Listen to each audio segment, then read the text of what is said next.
Bitcoin as an alternative in a fiat-centric world? Then you need Spend-A-Bit in your arsenal, the search engine for things you can buy with Bitcoin. Spend-A-Bit aggregates millions of products from thousands of Bitcoin-enabled merchants. Keep your money in the free economy. Visit spendabit.co today. Bitcoin merchants, ask about our merchant suite to reach even more customers. Spendabit.co.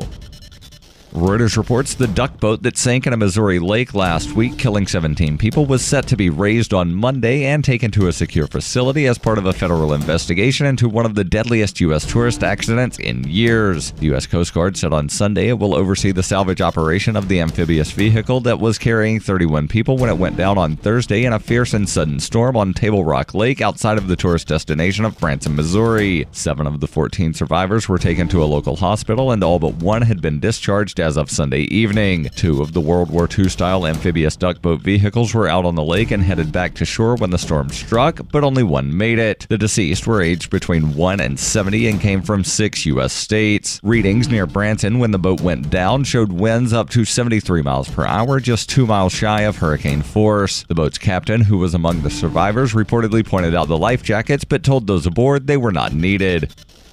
Every purchase you make from one of my affiliates at shop.fppradio.com helps fund FPP Radio. That's shop.fppradio.com. This has been FPP Radio News. Online at fppradio.com. In what medical authorities are calling one of the worst ointment complications in White Plains Hospital's history, area girlfriend Caroline Nagler was rushed to the ER this week after suffering an extreme overdose of scented lotion. With a blood lotion level of 0.45, hospital sources confirmed that Nagler had rubbed onto her body 4 times the lethal limit of shea butter, green tea cleanses, and naturally soothing mineral therapies. Even putting aside the sheer level of lotion Miss Nagler had on her person when she arrived at the ER, this was an especially lethal combination she was using. She was mixing scented moisturizers, age-defying serums, and even some harder stuff like jojoba and essential fruit extracts. Frankly, she's lucky to be alive. In other news, Beijing's air solidifies. A Delta Airlines counteragent assures a man he will never see his family again. And a mannequin must think he's some pretty hot shit. They say if you love something, let it go. But how could we possibly leave you behind after being blessed with a relationship as unique and complex as this one? For more, keep checking theonion.com. This is the Onion News Network.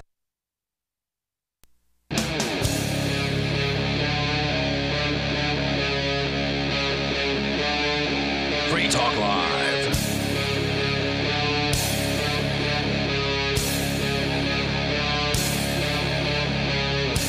It is Free Talk Live. You can dial toll-free to join us on the radio and bring up whatever is on your mind. Our toll-free number here is 855-450-FREE, like freedom. That's 855-450-3733.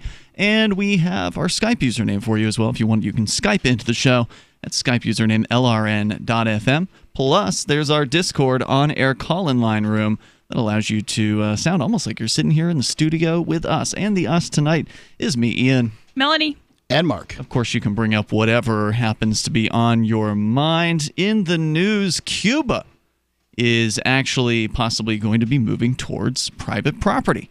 So at the same time as people have been calling for socialism to rise up in the United States, more so than it already has, you've got actual communist and or socialist countries that are moving in a different direction, moving away from communism, moving away from complete state ownership of things. We can talk about that. Of course, your calls and thoughts are welcome. And in other news, the Pope is back, and the Cardinals are back in the news again. Apparently, the whole Cardinals molesting kids thing hasn't really gone away. It's still happening, and, well, once again, it's making headlines yet again. So the toll-free number here tonight is 855-450-FREE. And then, Melanie, you want to talk about embryo custody rules, which I don't even know what that means, but we'll find out coming up here in moments. So, according to lmtonline.com, in communist Cuba, the right to own private property would be enshrined and foreign investment encouraged and guaranteed. Where Fidel Castro reigned as a towering 20th century figure, power would no longer be concentrated in the hands of one ruler. Cuba's legislators are expected to take a major leap over the weekend toward adopting those and other changes in the island nation's most significant bid for constitutional reform in decades. The move follows the April retirement of Raul Castro, the brother of revolutionary Fidel Castro, who died in 2016. I didn't know he was retiring. Okay. As the country's head of state, he died in 2016. Fidel did, as the country's head of state, and suggests a cautious advance in the remaking of Cuba in an era where other communist countries, including China and Vietnam, have embraced the free market. Now, of course, to call any place on Earth a free market is, well, not accurate at all. Anytime you've got the government that is infringing upon a business person or an individual's freedom to start a business or operate a business without having to ask some bureaucrat's permission or pay some sort of fee or tax, you don't have a free market. Now, if you can move away from regulation, then you are moving closer to actually having a free market, and that's preferable than having more regulations. And indeed, China does seem to allow more freedom in their marketplace these days. And yet the changes envisioned would unfold even as new rules would strictly limit the entrepreneurial spirit on the island, preventing the rise of the kind of Ferrari-driving champagne communists who now roam the streets of Shanghai and Beijing. They would reinforce Cuba's identity as a one-party state. President Miguel Diaz-Canel, the 58-year-old electrical engineer who replaced Castro in April, said during a speech in Havana, quote, "Imperialism and oligarchy are on the offensive against leftist governments in Latin America. Today, more than ever, we require the unity of our people to confront this imperialist and reactionary threat." So much in the same way as Venezuela is frequently blaming the United States, blaming Western influence, blaming capitalism for their state's failure, the continued ridiculous hyperinflation that those people are experiencing there. Again, they continue to blame other people for their problems. So we're not going to see, sort of like in North Korea, we're likely not going to see any significant change to the party structure. Kim Jong-un isn't going away. Sure. Even if the war in Korea ends this year. But the people in power in these tyrannical states understand that more freedom brings more prosperity brings more tax revenue brings them more prosperity. It's not simple. It's pretty simple math for them. Even after his retirement, Raul Castro, who's now 87, retained the key position as head of the Communist Party and remains the dominant political voice on the island. The extent of the new prime minister's powers is unclear, but the decision to limit Diaz-Canel's influence is so soon by creating this new post suggests a bid to sidestep a possible jostling for position to rule Cuba in the post-Castro era.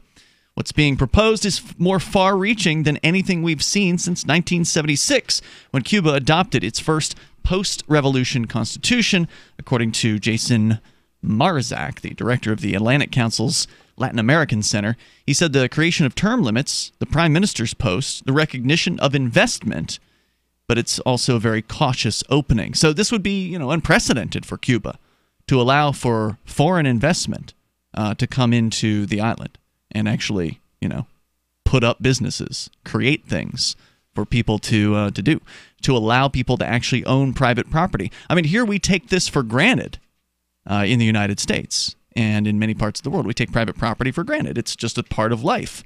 But over there, it doesn't exist. I wonder if when getting private property, whether they're going to give it back to the people that fled when Castro took over. What do you think? No. Do you really wonder about that? Okay. So look, it's kind of interesting, though. It's an acknowledgement of failure at some level, right? It's an acknowledgement of failure, but there are people alive today, right now, that had their property taken from them by the Cuban government. And then the Cuban government's going to say, well, we're allowing private property. Well, you're not really allowing private property because you're not returning anything to anybody who had it taken. Well, and it's hard. Okay, I see what you're saying, because those people are still alive, unlike, for instance, property that was stolen by force from the American Indians hundreds of years ago. That, sure. It's a little bit harder to, reclaim that sort of thing, especially if it's property that's changed hands on multiple occasions, has been sold and resold since it was originally stolen. So that presents a bit of a challenge. But yeah, I do see what you're saying. These aren't people who are trying to do the right thing, Mark. These are people in a circumstance where they, sort of like Kim Jong-un, probably see that their lives could be better if they would allow, these changes. Yeah, so they're not making a philosophical change or a moral change. They're making a pragmatic change. Right. And there's nothing about a pragmatic change that requires you to go back and make restitution. Correct. And you know what? As far as the government is concerned, I consider everything they've gotten out of me essentially lost, right? Like, I'm not going to demand any of it back. They got it. They stole it. It's over. They spent it. Anything else they have gotten since then, they've gotten from other people. Sure. Right? I mean, you should look at the government like you look at your crack addict uncle, right? Whatever he gets a hold of and is hawked at the pawn shop It's gone. It's gone. gone. Yeah. Right? Like, he is completely irresponsible. You let him in. Completely irresponsible when it comes to money. You didn't necessarily let him in. Well, unless he's got a key to your house. Crackheads and the government. Well, you could can have break a broken window. in. Yeah. But We'll break into your house. Yeah, it could happen. Yeah. The best way to think of the government, and it doesn't matter which branch we're talking about. I don't care if you're talking about the IRS, the Department of Education, or the Marines, is just compare them to your crackhead uncle. We can continue on some of the Cuban changes that appear to be on the horizon, but first let's go to Milton in Saratoga, New York. You're on Free Talk Live, listening via TuneIn online. Hello, Milton. Hey, how are you? Hey, what's on your mind tonight? Okay, so did you guys hear about the Marvel director that got fired? A Marvel director. James Yeah, Gunn. for James making Gunn. jokes Yeah, like James 5 Gunn. years ago. Yeah, James Gunn, the director of Guardians of the Galaxy, some of the most successful, wide-ranging Marvel movies up to this point, has been let go for some just off-color jokes. And I mean, they were clearly jokes. These weren't intended to be, hey, this is how I feel or anything like that. It was just like, hey, let's make some really tasteless jokes. And Okay. Where were these jokes made? Twitter. Okay. But they were made like years ago. Yeah. Gotcha. So somebody dug these things up and started to make a big deal out of it? Sure. They just waited until the right time. And it then was it was a MAGA guy. It was a MAGA person who wanted revenge on him because he was a liberal person. That's correct, yeah. MAGA meaning, what was that, the Trump thing? Make America great again. The Trump neocon. Well, hang on, Milton. I'm not sure where you're going with this, but stand by. We'll continue here in moments. The toll-free number is 855-450-FREE, like freedom. That's 855-450-3733. Whatever it is you want to discuss, you can take control of the airways. And again, still to come here, more on what's happening in Cuba, plus this embryo custody situation in Arizona that Melanie is going to explain to us. That and your calls about anything here on Free Talk Live.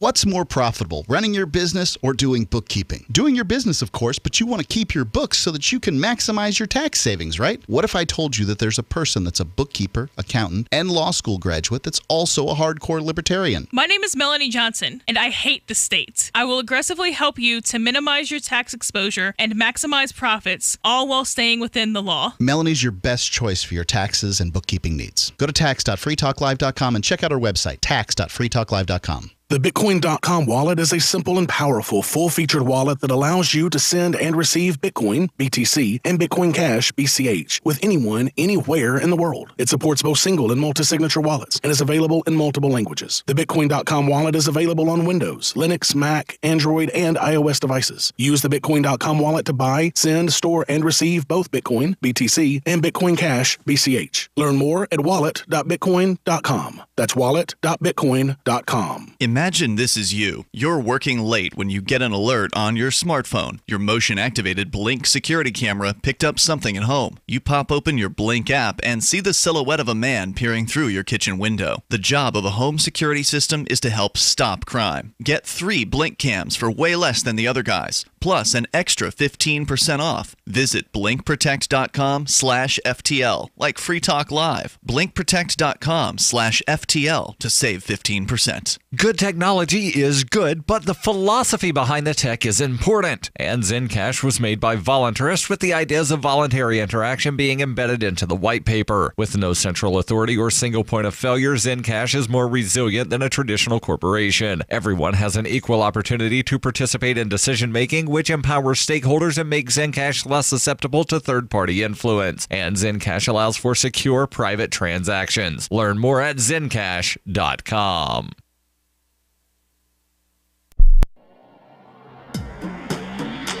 Free Press Publications is an independent, alternative media and publishing company founded in June 2009 with the mission of ensuring a free press for the freedom movement and is committed to spreading the message of peace, freedom, love, and liberty. FPP also gives new authors an avenue for publishing freedom-oriented material. FPP brings you daily news and commentary on the website fpp.cc, as well as a daily 5-minute newscast, FPP Radio News, and weekly news, views, and commentary in the FPP Freedom Minute and Peace, Love, Liberty Radio at fppradio.com, and the monthly newspaper FPP News at news.fpp.cc. Find FPP online at fpp.cc. That's fpp.cc, as in Creative Commons.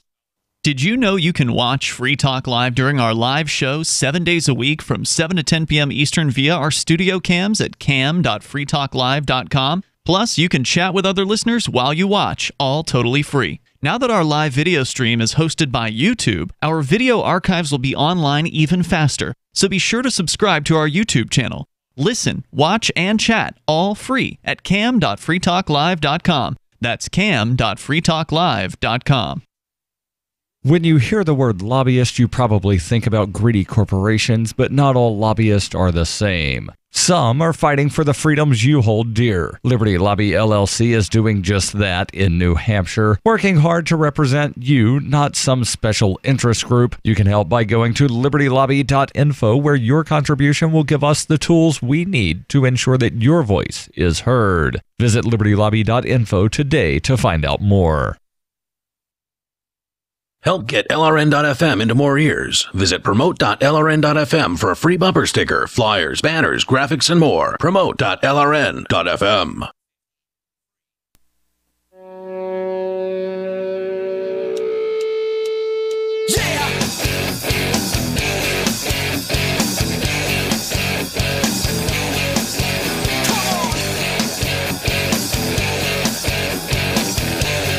This is Free Talk Live. You can bring up what you want. Just dial toll-free. Take control of the airwaves here. The number is 855-450-FREE, like freedom. That's 855-450-3733. Joining you in the studio tonight, it's Ian. Melanie. And Mark. Melanie, you do taxes for a living. You are a tax professional, an accountant. You can do bookkeeping for folks. And you've told us that a lot of folks have been signing up from the Free Talk Live listening audience and paying with cryptocurrency. That's a thing. So most of my clients are from here, and most of them pay crypto. It's awesome. Were you expecting that? Not so much the crypto. Right, this is most of the advertising I am doing right now. So you're getting response. That's that good. Makes sense. Radio works, which is it's nice. Definitely. Radio gets results. That's actually one of the jingles that they have, sort of. Yeah, nationwide. the Radio Advertising Bureau. It's a good jingle. It sticks in your head. So you do taxes, you do bookkeeping, you can do, end of the year, during the year, all kinds of stuff. Yeah, so it's basically taxes for most people January through April, and then tax planning if you have a small business or complicated investments for the rest of the year, which most people call bookkeeping. And that bookkeeping can be as little as $100 a month, correct? Yes. So folks who want to get this burden off of themselves or fire your existing accountant/bookkeeper and hire an actual anarchist who hates the government to do your taxes for you. I mean, hello, this makes sense. Mark, you said it paid for itself going to Melanie within the first year. Yeah, that's correct. Right? So there you go. Go to Melanie's website through ours. You go to tax.freetalklive.com. That'll take you right to her site, tax.freetalklive.com. As we continue here, Milton in Saratoga calling in about a movie director, James Gunn, who's been fired for some tweets that he made several years ago. Go ahead, Milton, with your thoughts. So I was just wondering, from a capitalist business standpoint, did it make sense for Disney to do what they did? And also, some people were slamming Reason because Reason said that they shouldn't be fired, and they gave a pretty convincing argument for it. But some people were pointing out that they said that because their reason was that it was an off-color joke, but it was just politically incorrect. But some people were calling them hypocrites because they were okay with Roseanne Barr being fired. But, I haven't read the reason piece. Can you summarize or encapsulate their argument as far as why he shouldn't have been fired? Well, they were saying, here's what they said was that they were saying that James Gunn, what he was saying was just politically incorrect. And he thought, what they were saying was it was politically incorrect. It was off color, but it was just that. It was just politically incorrect and off color. There appear to be two quotes. I did pull them up here. One of them is, quote, the best thing about being raped is when you're done being raped and it's like, whew, this feels great not being raped. And I had to ask Mark what the heck that even meant. It was so bizarre. It doesn't surprise me that you had to ask. Yeah, so, mostly it's just like, being raped stinks and not being raped is better. And you probably really don't know what being raped is like unless you've been raped. And, then you can really appreciate not being raped. It's a tasteless joke. It's a tasteless joke. Yeah. But I think that this was a whole, series of, let's make tasteless jokes, guys. Yeah, another one has to do with apparently him liking being touched by small children or little boys or something like that. Yeah, so. I think that's also a tasteless joke. It's who knows? Maybe he was really drunk one night and that's what he really believes. I don't know. It just that doesn't sound like a drunk person. Yeah, I don't think that you're just catching. We finally caught the pedophile on Twitter. We got him. Right? That's just ridiculous. I mean, really, if James Gunn is a pedophile, then we need to have the evidence that James Gunn is a pedophile. Not that one off-color tweet off of his... I mean, that's not how evidence works. That's how a-holes on the internet work. Yeah, I mean... he had to delete over 10,000 tweets because they were inappropriate, and he thought that might be like career, fracturing. And there were a bunch of others. There were ones about Mexicans and Jews and whatnot. Really? Okay. Not just pedophilia. Okay, so this is a guy who likes to go on Twitter and make bad jokes. That doesn't seem particularly relevant to me to his career. Yeah, I mean, if he's doing good work, then having him apologize, I think, would be sufficient. I recall I hate the fake public corporate apologies. Yeah. You just say, hey, look, I don't care. F you, I'm going to keep making jokes. If you were sorry, you wouldn't have done it. Or if you were sorry, you would have apologized before you got caught. So it's dishonest in the first place. Unless he was just S-faced drunk and doesn't even remember doing it in the first place. But I doubt it. I very much doubt that. Yeah, one night I was over at a friend's house. Because nobody in Hollywood drinks heavily, right? That doesn't ever happen. One night but that doesn't sound like drunk tweets. One night I was over at a friend's house. We were drinking. My friend is black, and he wanted to hear all the black jokes that I could come up with. And so I told him every one of them that I could think of. And he basically had heard them all. I think I can't remember. It seems like there was one that I can't tell you what it was that he hadn't heard. I wasn't going to tell it anyway. But, he wanted to hear these jokes. I had certainly heard those jokes. I haven't heard anybody tell a black joke in many years, but whatever. I heard them back in the day. And, so he wanted to hear them. So I told them. I'm not sure that my career should, hinge on that evening and that set of jokes, Yeah. I was just... Milton, go ahead. So I was just wondering, from a capitalist business standpoint, did it make sense to fire him? Because, in terms of, his personal life, okay, I get that. That's his First Amendment right. And if he wants to do off-color jokes, but just from a business standpoint, because Disney is a children's company and they make movies, would that affect racist their brand? Movies. What's the racist movie that Disney made? Disney has made tons of racist movies. Type in racist Disney. And you're talking about way back? It just keeps on coming, man. Well, these tweets were way back, so if we go way back, let's go meant 50 years back. ago, 70 years ago. Yeah, it keeps on going. It gets worse as farther it goes back. But, so what I would say from a capitalist standpoint is James Gunn has proven himself to be an incredibly valuable director for the Marvel Cinematic Universe. To let him go seems unwise to me. But we will not know whether it was a good idea or not until the next two movies come out, and we can see how, what the performance of those are.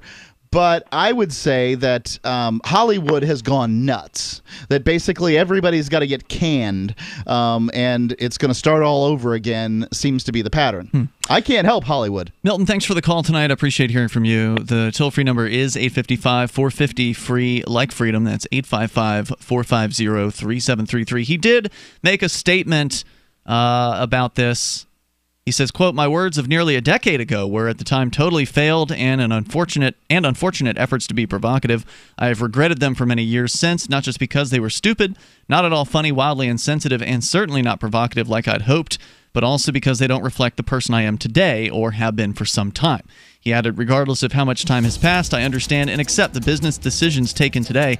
Even these many years later, I take full responsibility for the way I conducted myself then. All I can do now, beyond my sincere and heartfelt regret, is to be the best human being I can be, accepting, understanding, committed to equality, and far more thoughtful about my public statements and my obligations to our public discourse." He says, "To everyone inside my industry and beyond, I offer again my deepest apologies. Love to all."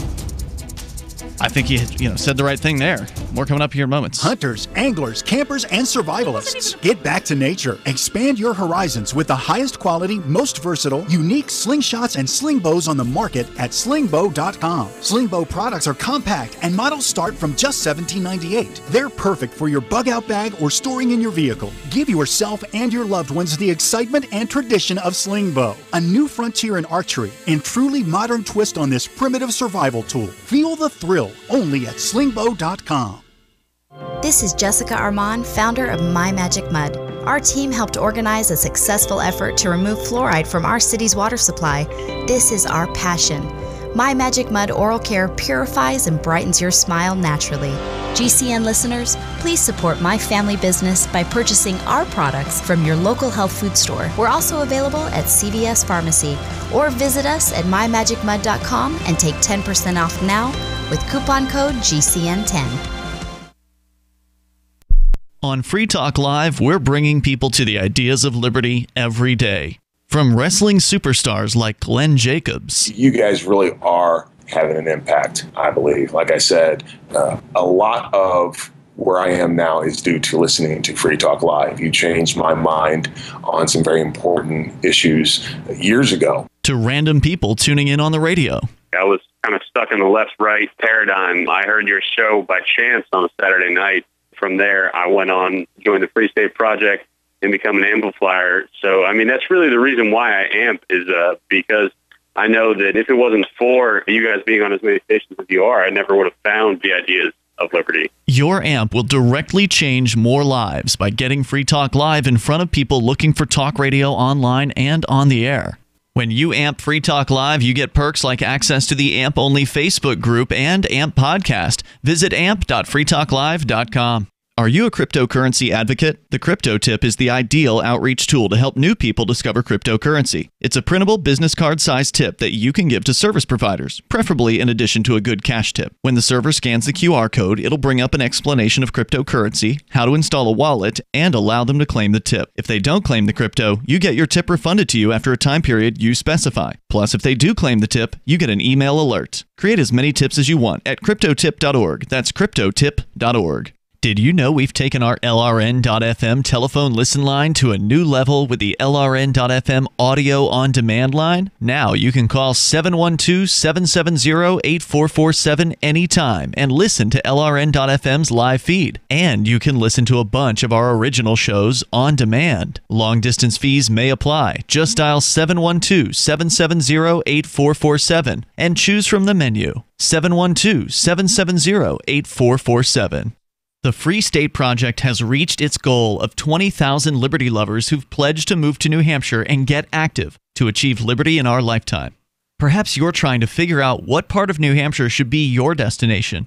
If so, consider Keene. You'll find more than 150 reasons to move to Keene at move.freekeene.com. Keene is famous for its historic, publicity-generating activism, as well as being the liberty media capital of the world. It's home to freekeene.com, New Hampshire's destination for liberty activism, news, and opinion. For years, we've been compiling over 150 reasons to move to Keene at move.freekeene.com, where you'll learn about some of what's happening here and what makes Keene a great place to live. If you love liberty, you'll probably enjoy anywhere you end up in the Shire. But do your due diligence first. Please visit move.freekeene.com for the full list of over 150 reasons to move to Keene. That's move.freekeene.com. Some of our live shows are streamed in HD on Twitch. Please follow and share at twitch.lrn.fm. That's twitch.lrn.fm.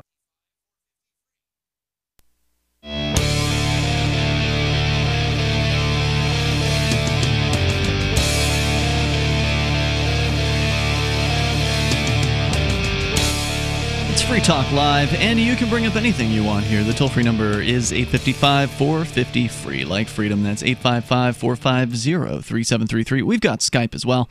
That's Skype username LRN.FM. Joining you in the studio tonight, it's Ian, Melanie, and Mark. I love my Blink home security system. It's awesome. If something moves in front of it, it sends you a picture right off. It's got a big bright LED, and you can see, I don't know, tens of feet with it. And mine's set up, right at my house, wireless. It was very quick. I didn't have to drill any holes, run any wires, or anything like that. Probably 10 minutes to do this. And with coupon code FTL, you can save 15% off these really low price systems. I think you'll be happy. I just went to blinkprotect.com/FTL. That's blinkprotect.com/FTL, and they've got a one-camera system for as little as $84.15. And it'll send a notification right to your phone. You've got the video right there. Also, there's audio, too, so you can find out what's going on. If it's your cat, if it's a burglar, if it's whatever, you got the audio, you've got the video. blinkprotect.com/FTL. I can't recommend it highly enough. All right, let's continue here. We'll take your calls and thoughts about what you want. Cuba possibly moving towards private property and allowing foreign investment. It's not going to be a total shift to the free market, but it is a step in the right direction. We can tell you more about that story coming up here. But first, we go to Rick in Missouri. Rick, you're on Free Talk Live. Go ahead. Oh, yeah. I have to get something off my back. All right. It may seem like I'm joking, but my great-great-grandparents were in the Ku Klux Klan. Ooh, sorry to hear that. I imagine a lot of people's relatives have been. I mean, when you're going back to great, you're talking about, I don't know, 32 people maybe. And so the chances that one of them was from the South, if you're of European descent, the chances that one of them are from the South and one of them were involved in this pretty influential organization in the late 1900s isn't impossible. Now, I don't know a lot about the KKK. Did they let women in?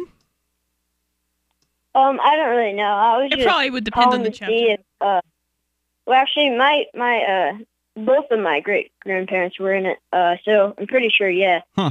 But I was calling mainly to see if it was like, should I be ashamed about it? No, that has nothing to do with you. Somebody else who lived and probably was born and died before you were ever thought of, their actions have nothing to do with you. You're responsible for what you do and absolutely nothing else. Yeah, that's a good point. I mean, a lot of people, I think, they believe that family ties them way more than they should. Like, you may have some really scummy relatives. I mean, these are essentially just strangers you're born into. Even if they were just your grandparents, let's say they were still alive, and they're actively racist people. You may want to disavow the things that they say to make it clear to folks that you aren't your grandparents, because sometimes people will group people together unfairly. But otherwise, really, it's only about you and what you believe and what your actions are. And I'm not even a fan of that. If somebody is actively accusing you of something and you want to defend yourself, that's fine. You don't have an obligation even to, and I mean, this is up to you, right? But you don't have an obligation to dispel people's unfounded notions. So if somebody thinks something about you with no basis whatsoever, no reason to think that, it's not on you to make them have accurate information. If you choose to do so, that's fine. But what other people think and what other people did 50 to 100 years ago, that's not your problem. Rick, thanks for the call. Good question. I appreciate it. The toll-free number here tonight is 855-450-FREE, like freedom.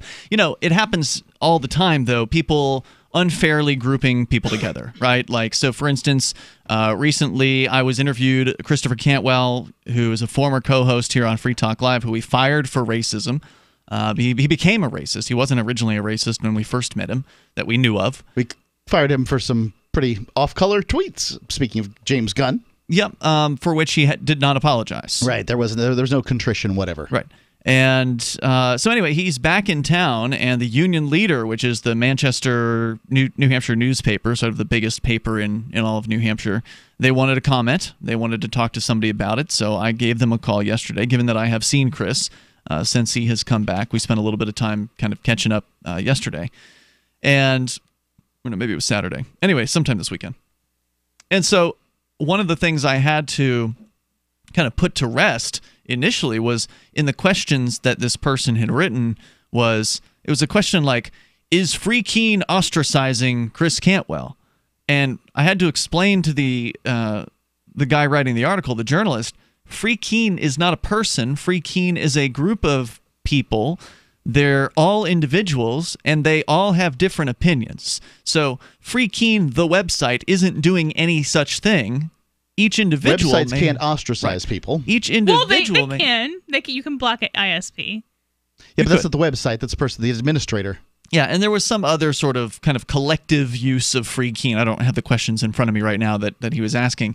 And so I made sure to clarify, everything I say is my opinion. I don't speak for Melanie, who's also a blogger at Free Keen. I don't speak for any of the other bloggers at Free Keen, because Free Keen does not have an opinion. It's just a place. It would be and I told him it would be as silly as me saying that your opinions are exactly the same as all of your editors and all of your other coworkers. Yeah, and I think that clarification is a little bit more founded, because saying that you must have similar views of one of your friends, while inaccurate, is a little bit more justified than saying that you must have similar views of someone who died 100 years before you were born.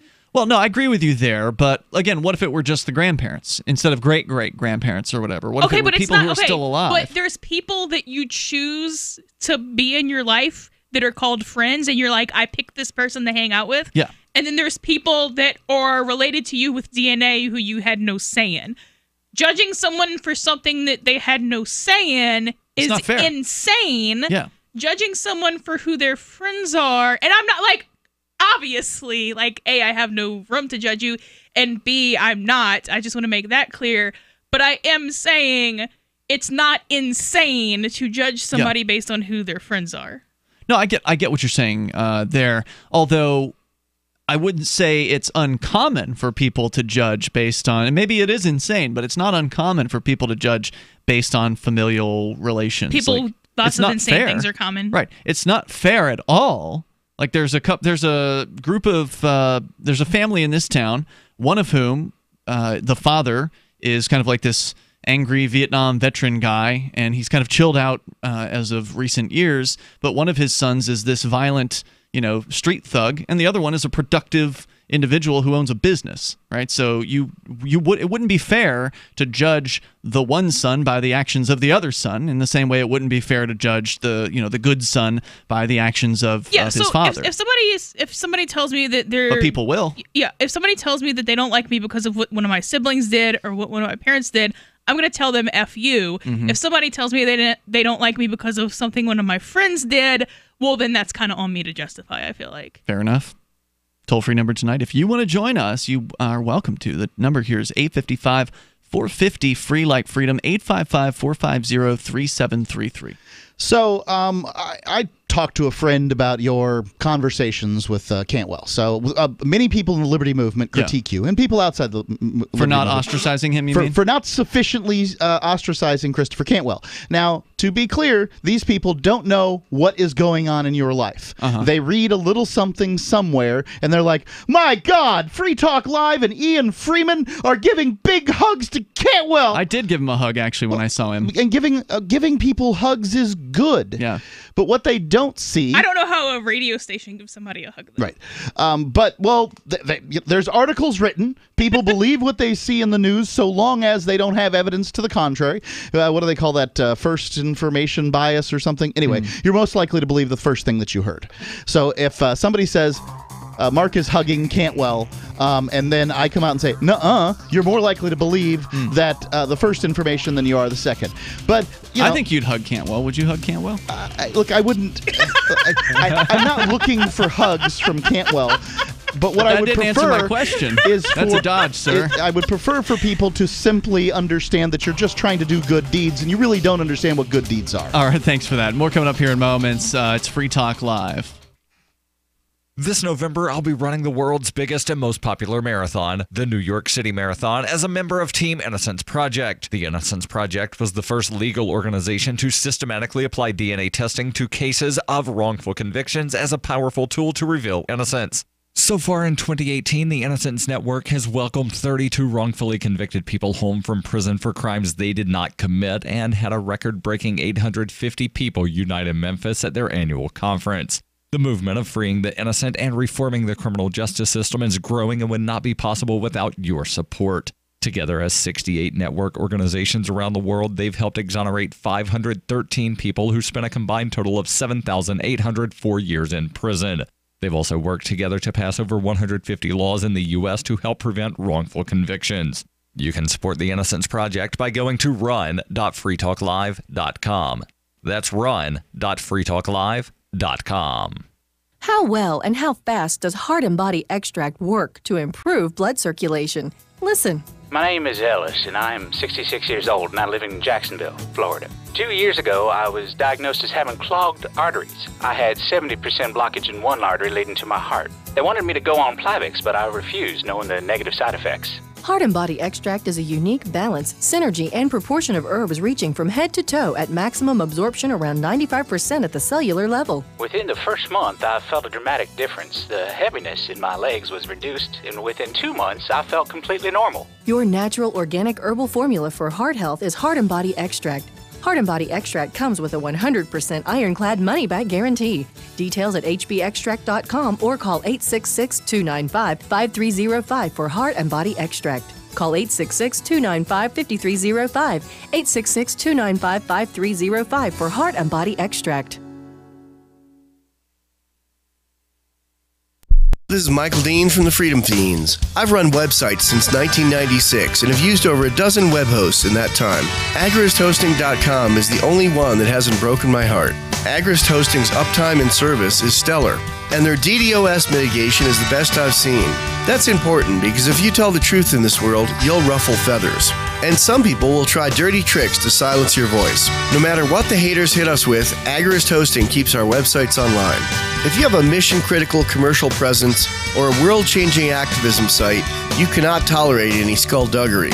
So go with agristhosting.com. Have a WordPress or blog site, but you're not satisfied with performance or uptime? Or just want raw hosting? Want to pay with Bitcoin?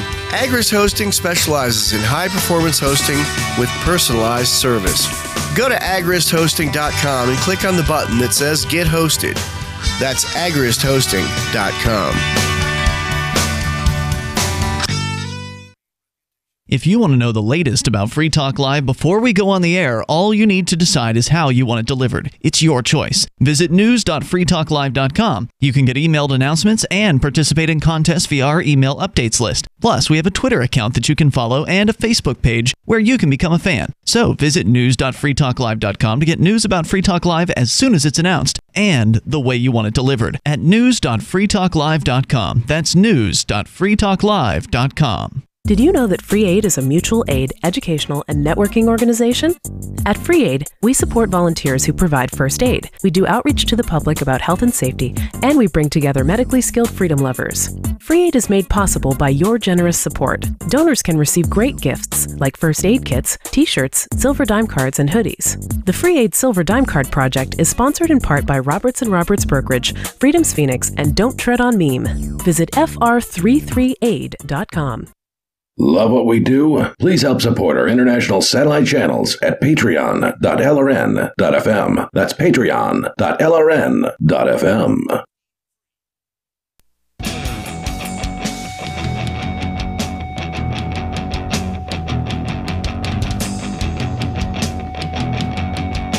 It is Free Talk Live. You can bring up whatever you want. Our number here, 855-450-FREE, like freedom. We've been off and on talking about Cuba and it's not a country we've been following closely because we don't get a whole lot of news out of there, but ever since Fidel Castro lost his control of the country, things have been changing a little bit over in Cuba, and kind of goes back to the conversation we were just having with the young gentleman who called in asking about his parents being in the KKK and whether that reflects poorly on him.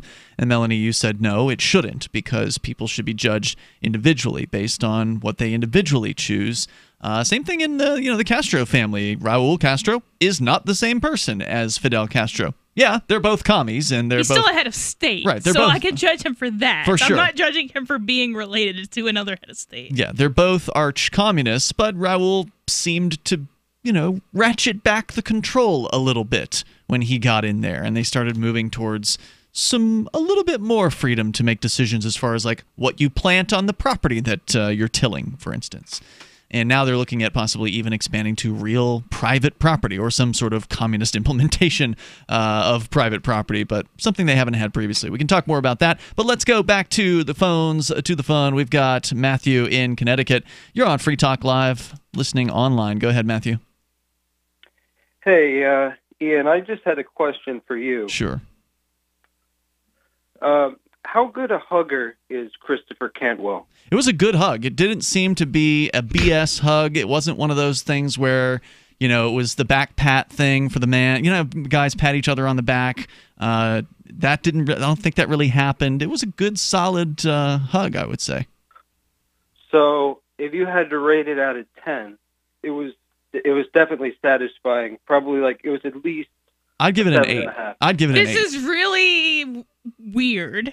It's supposed to be weird. Do you feel weird when you hug people? I feel weird when people ask details about a hug. It's intended to be weird. It's definitely and different. It's successful.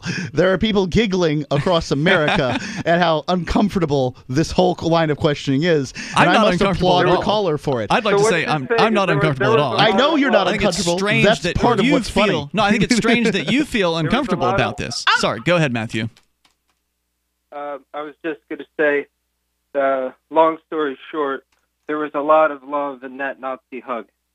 Well, I'm not a Nazi, but thank you for the call tonight. I appreciate it. Is that a problem? He's referring to Chris, who apparently, according to, now I haven't heard Chris say this directly, but according to the union leader interview with him, he is now apparently identifying with National Socialism, which would mean that he's a Nazi. I think that was mistranslated by them. You think so? I don't believe that.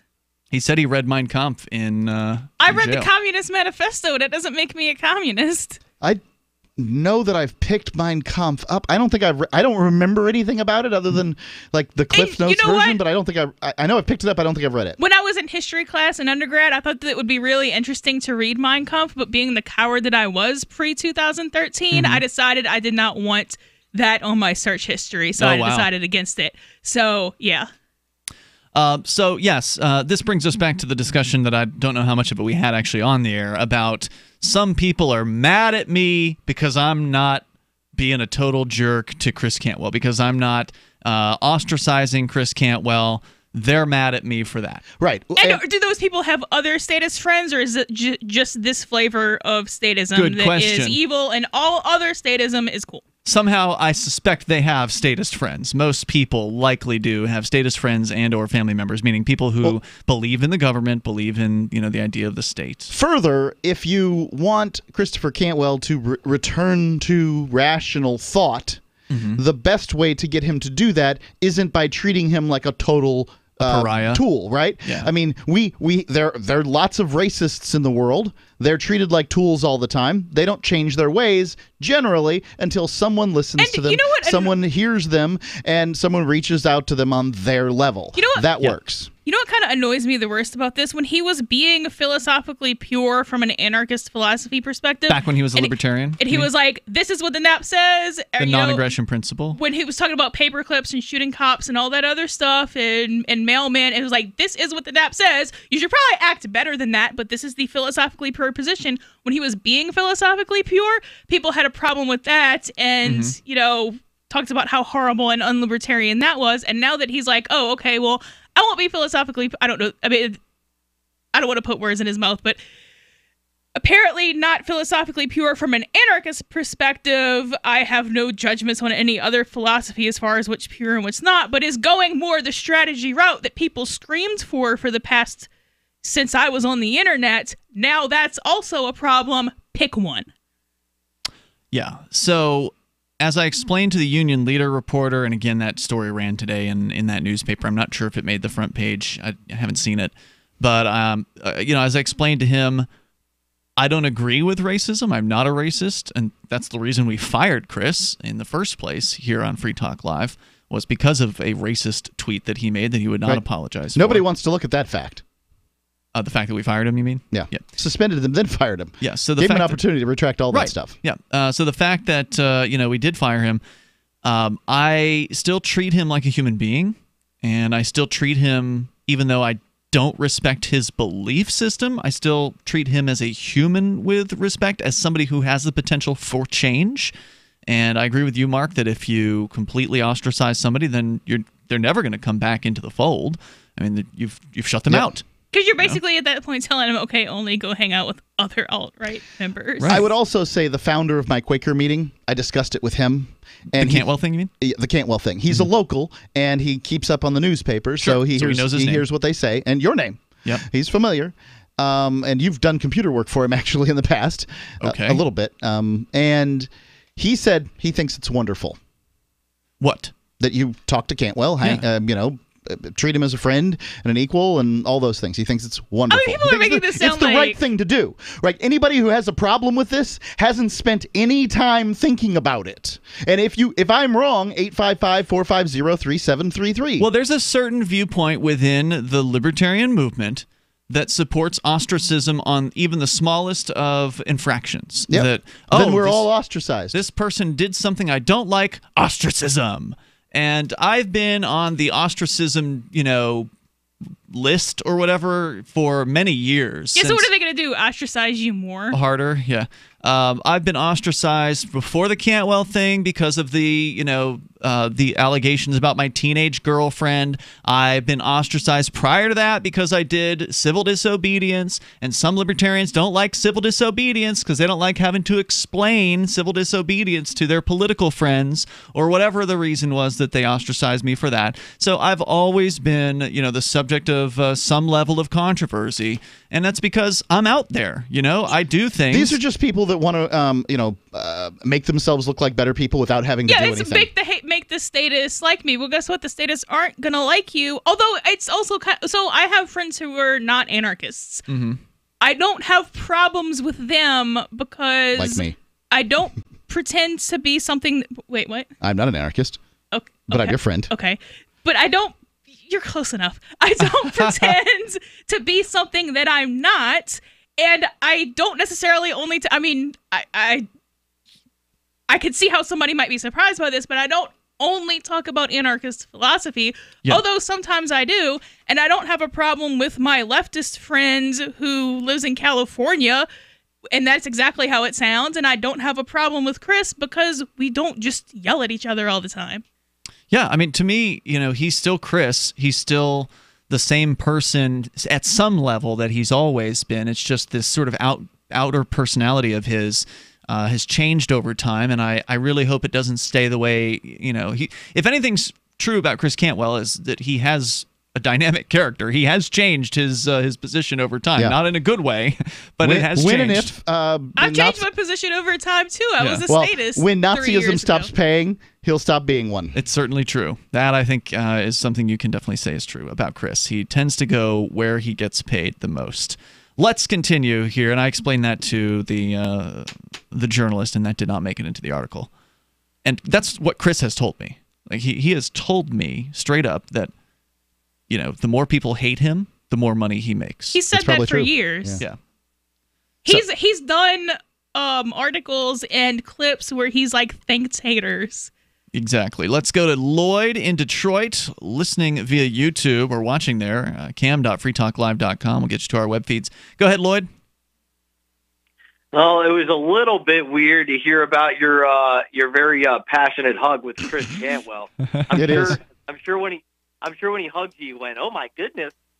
But what I was going to say though is that what would not be is if I got a nice big hug from Lauren Rumpler, and then while my hands were on her back, slowly crept down to that nice buttock, and just kind of gave it a nice little squeeze, and then you should try calling her, Lloyd. I'm not sure how that would go for you. We're just going to describe hugs tonight. That's the show topic. Describe hugs in detail. There's more coming up here in moments. 855, 450, free like freedom. I mean, Lauren Rumpler hasn't been on this show in years.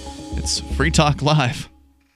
If you or anyone you love has been diagnosed with lung cancer, asbestosis, or mesothelioma, your diagnosis may be the result of job-related exposure to asbestos, and you may be entitled to compensation. Over $30 billion in trusts have been set aside for individuals who have been affected by asbestos exposure. How do you protect your rights and get the compensation you deserve? Call Capital Legal Group now at 800-400-LUNG. Capital Legal Group is one of the nation's resources for settlement of lung cancer and mesothelioma cases. Law firms have successfully recovered over $2.7 billion for their clients in all 50 states, and claims have been paid in as little as 60 days. If you or a family member were diagnosed with lung cancer, asbestosis, or mesothelioma, call Capital Legal Group now at 800-400-LUNG. We'll open a no-cost case review on your behalf. A history of tobacco use or cigarette smoking will not disqualify your case. Visit 800-400-LUNG.com or call 800-400-LUNG. Call 800-400-5864 now. That's 800-400-LUNG.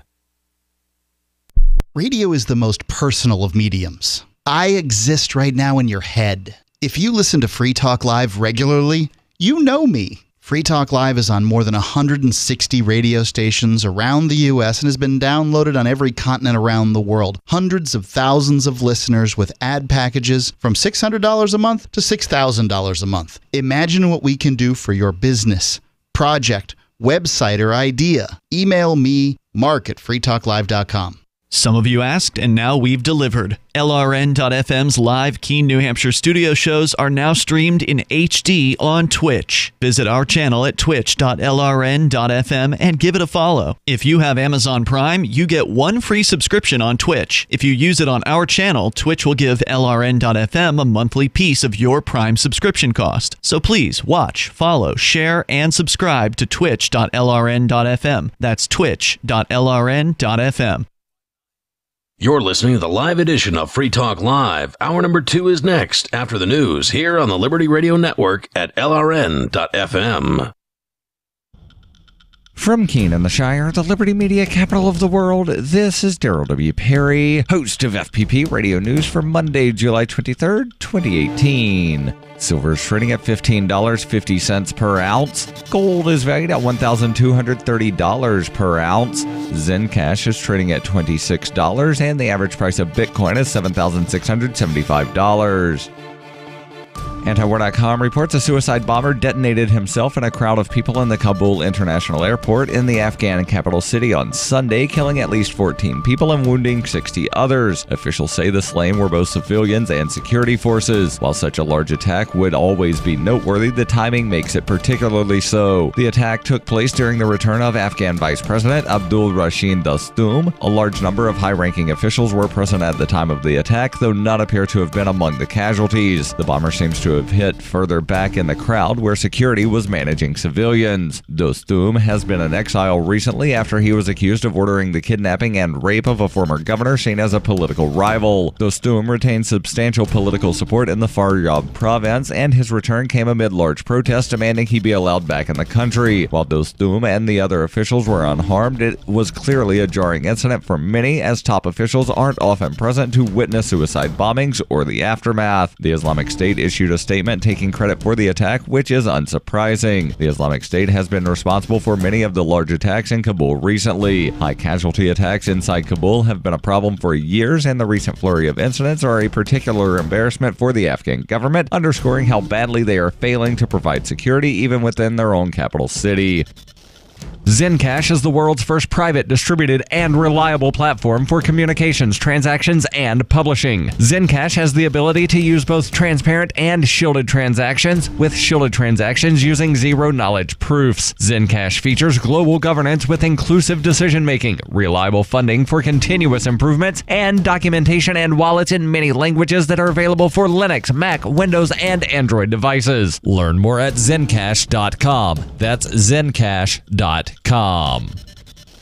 UPI reports pharmacy chain CVS has apologized after a pharmacist at one of its Arizona locations refused to fill a hormone therapy prescription for a transgender woman. The company released a statement one day after Hilda Hall wrote a blog post about her experience on the American Civil Liberties Union website. In the post on the ACLU website, Hill said she went to the Fountain Hills, Arizona CVS in April to get her first prescription for hormone therapy, but the pharmacist, who has not been identified publicly, refused to fill the prescription, did not give a reason why, and instead questioned who and why Hill was given the prescription. After Hill's doctor called the CVS to explain the prescription, the pharmacist still refused, according to Hill. She was eventually able to get her prescription filled at a local Walgreens. Hill filed a complaint against CVS with the Arizona State Board of Pharmacy and asked for a public apology. In that apology, CVS acknowledged that Hill attempted to contact the company about the incident but was ignored. The company blamed that on an unintentional oversight.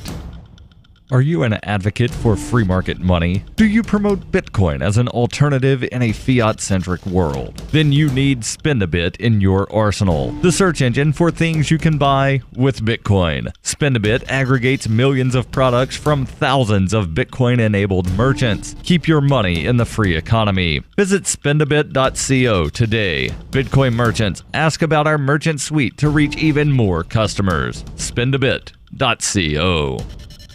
Reuters reports the duck boat that sank in a Missouri lake last week, killing 17 people, was set to be raised on Monday and taken to a secure facility as part of a federal investigation into one of the deadliest U.S. tourist accidents in years. The U.S. Coast Guard said on Sunday it will oversee the salvage operation of the amphibious vehicle that was carrying 31 people when it went down on Thursday in a fierce and sudden storm on Table Rock Lake outside of the tourist destination of Branson, Missouri. 7 of the 14 survivors were taken to a local hospital, and all but one had been discharged as of Sunday evening. 2 of the World War II-style amphibious duckboat vehicles were out on the lake and headed back to shore when the storm struck, but only one made it. The deceased were aged between 1 and 70 and came from 6 U.S. states. Readings near Branson when the boat went down showed winds up to 73 miles per hour, just 2 miles shy of hurricane force. The boat's captain, who was among the survivors, reportedly pointed out the life jackets, but told those aboard they were not needed.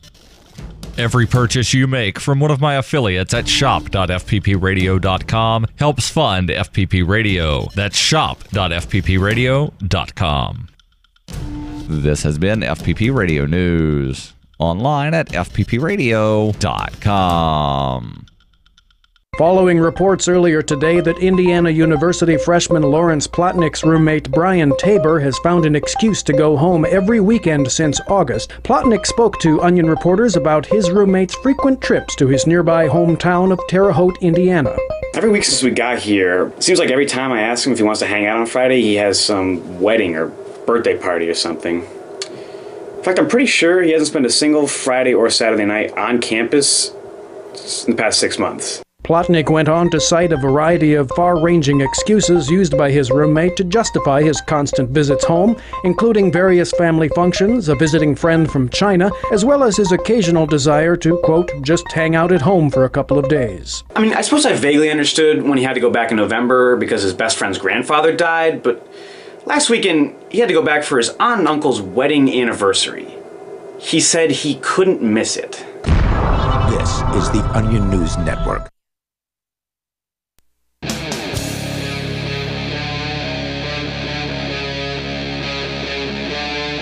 Free Talk Live.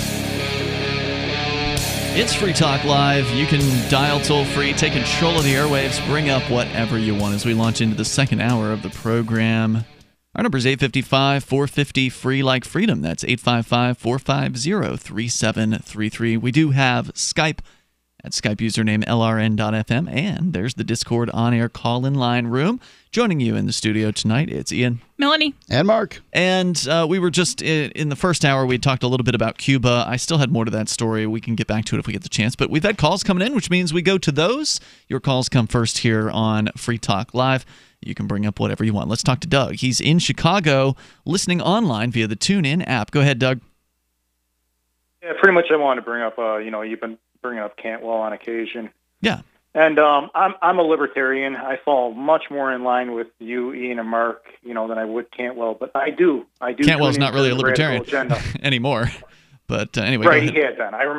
I remember back when he'd been on Free Talk Live. But I do tune in to Cantwell on the Radical Agenda. Oh, really? Okay. You know, I mean, everything I get on my phone. You know, I tune into Part of the Problem, which can be a Jewish man. I mean, they can show you the variety. Part of it can be that, Cantwell, everybody tried to keep him down. He got thrown off of GoDaddy. Everybody tried to prevent him from getting money, PayPal. And it can be like, I don't need people determining what I'm going to tune into.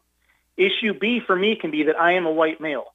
I am tired of hearing about white privilege. I have told people on the left and my own family, I'm like, if you want to get the right really worked up and you want to get the alt-right going and all them people on the far right really worked up, all you have to do can be to tell white men like me, you need to give up your job, or you're white, you're privileged, therefore you shouldn't be treated equally.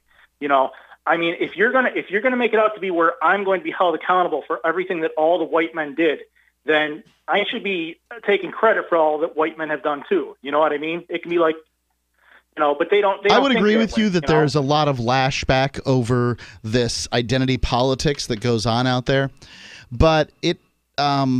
First off, it's a bad idea to go one step further than what you believe. Secondly, and which I'm not saying you do, I'm just saying that some have, in my opinion. And secondly, I think that it would, knowing Cantwell, I could be wrong on this, but knowing Cantwell, I think he does this from a mercenary standpoint. He looks at the situation, he says, money to be made, and I didn't like working for a living anyway, so I'll do podcasts. And he goes out and he'll say some things to get people to give him money. And as long as he uses, profane language that describes people's ethnicity and stuff like that, he's got it rolling in. Right. I mean, here can we kind of give you an idea. I have the overwhelming majority that I tune into him for, I don't agree with. He would like to make him and people like him, like David Duke, would like to make their own white country. And they believe that everybody in a delusion will live in harmony and it will be terrific. Well, do they know nothing about Europe? Do they know nothing that after you eliminate all the non-white people that you're going to begin fighting over religion? You're going to begin fighting over, I don't know that Europe is an ethno-state, but... Yeah, so, I mean... But he's right, though. I mean, he's right, because if you look at, for instance, Vincent, who is sometime co-host here on Free Talk Live, he does his own show on Saturday nights on LRN.FM, he kind of also, like you do, Doug, he kind of follows along with what the news of these alt-righters are. And guess what? There's infighting already. They don't even need to get to their own white ethno-state. They're already fighting with each other right now, just on the internet, over different things. So it's like... That's just people. He brought up, I don't mean to interrupt you, but I want to get my other point out too. He brought up another point that did actually make me think, and I didn't completely agree with him. He had been talking about immigration, and he actually brought up Free Talk Live and Ian and Mark, and he talked about, how New Hampshire being totally libertarian, how would you feel about people who are very big government infiltrating from New York? How would you feel about people that are very, very big government coming into New Hampshire and then ruining everything that you tried to build? Yeah, and he kind of took that angle. And that makes sense. Immigration is kind of an unfortunate situation where the pragmatic arguments do not line up with the philosophical arguments. And there's just really... Then you got to pick one. Well, the reality about immigrants is many of them are very pro-freedom. They are people who are searching for more freedom. They're trying to escape from oppressive governments around the globe. I'm not saying there aren't socialists who immigrate to the United States. Obviously, there are those people too. But to simply paint all immigrants as though they are of one particular viewpoint is pretty ridiculous. Right. I mean, I come from a farming background. My family, they're from Howard County, Indiana, out near Kokomo, and we've done farming for generation after generation. And I can remember my grandma and grandpa telling me about the people that would come over the border from over the border that would help do the picking of the crop, and they would all eat together. And then Mark had been totally right. They went right back over the border. You know what I mean? It had been a win-win. My grandma and grandpa and my great-grandfather, they all got the labor done, and they were friendly with each other. They all ate together, and the people going back over the border ended up getting the money, and it had been a total win-win. But now you can't make it back over the border. You know what I mean? You come into work, and you can forget it. You're here, Well, and there's nothing wrong with staying in a place where you've moved to. Some people might want to go back, but other people might want to stay here because they might not want to go back to a place that's worse. And I can't blame anybody for that at all. And to just blame problems on immigrants, I think ignores the reality of the problem is the state. The problem is the fact that there is an organization of people out there whose job it is to extract wealth and resources and obedience from people, and then use those very same people's wealth to turn those people against one another and have them fight forever over control over the concept of the state. And that's where we are today, where people are constantly at each other's throats because nobody agrees with everybody else, and so they're all fighting to see who can get in control of the state. Now the Trumpers have it, and the left, the people on the left are redoubling their efforts, and they're going to try to take it back, and then it's just this ongoing conflict that just never ends. And as you pointed out, Well, go ahead. That can be why it will end up probably. I mean, I kind of agree with what Cantwell have been talking about on that, and people on the left agree with it too. That it might very well in the future end up in war. You know what I mean? You can't have people that are. I'm in Illinois. How much commonality do I have with people right here in Illinois? You know what I mean? And here they're taking more and more and more of my money. And here's me where Cantwell can get it wrong. I don't care if they're taking my money and they're giving it to a white individual, which he would be in favor of, or they're giving it to a black individual. Would he be in favor of that? Because He's embraced some statism for sure. Yeah, because I haven't asked him about that lately, but last time I checked, he would be in favor. He would be in favor of taking my money and your money and giving it to white people to help them procreate, but not black people. Well, I have an issue with anybody. I don't care if they're pink. You know what I mean? I don't want my money being taken from me. I earn my money. You know? That doesn't make sense with some of the other alt-right stuff, because if you can't support your own offspring, then isn't that indicative that maybe your genes shouldn't make it? But maybe so, but these people are so blind because of their racism that they still will believe that somebody who is a white person is still better, even if they're not as good as the group of white people that they've surrounded themselves with. They just believe in racism. They believe that, this one race is superior to other races, and it's just, it's ridiculous. If you're going to judge somebody, you should judge the individual, and not the color of their skin or the circumstances of their birth or the genitalia that either hangs or doesn't between their legs. Doug, thanks for the call tonight. I appreciate hearing from you. And regarding fighting in Illinois, you talked about the potential for war. Why would you want to go to war when you can just leave Illinois, right? Like you could. Well, I'm not talking about war in only Illinois. I'm talking about there are people that, not me, but they're talking about how it will end up in pretty much war here in America. You look at California. How much do you and New Hampshire have in common with people of California? Nothing, which is why I'm not interested in having a war with those people. They can have their socialism if they want to. Okay, but you can't just veto a war. That's not how wars work. If someone's invading there's going to be a war. I don't think the California beach bums and valley girls are going to be invading New Hampshire anytime soon. I'm not really worried about that. You have New Hampshire that would like to leave America. You have people in California that would like to break California up. We've got it here in Illinois where they want to break Chicago off from Illinois. Nice. You're gradually going to have what you were talking about. You were talking about a tug of war of power. And more people are going to get more and more worked up, and it'll end up in being a huge fight. Well, I hope you're wrong about that, Doug. I thank you for the call tonight. I appreciate it. It's definitely something that people have been predicting here. Some of the callers on this show have been predicting a civil war. Whether it's over race or over political viewpoints or whatever. I don't know. I hope we're past that. I really do. I guess we'll find out. Yeah, I think it's a bad idea. Generally. The toll-free number it's not here. going to go well for anyone. 855-450, free like freedom. That's 855-450-3733.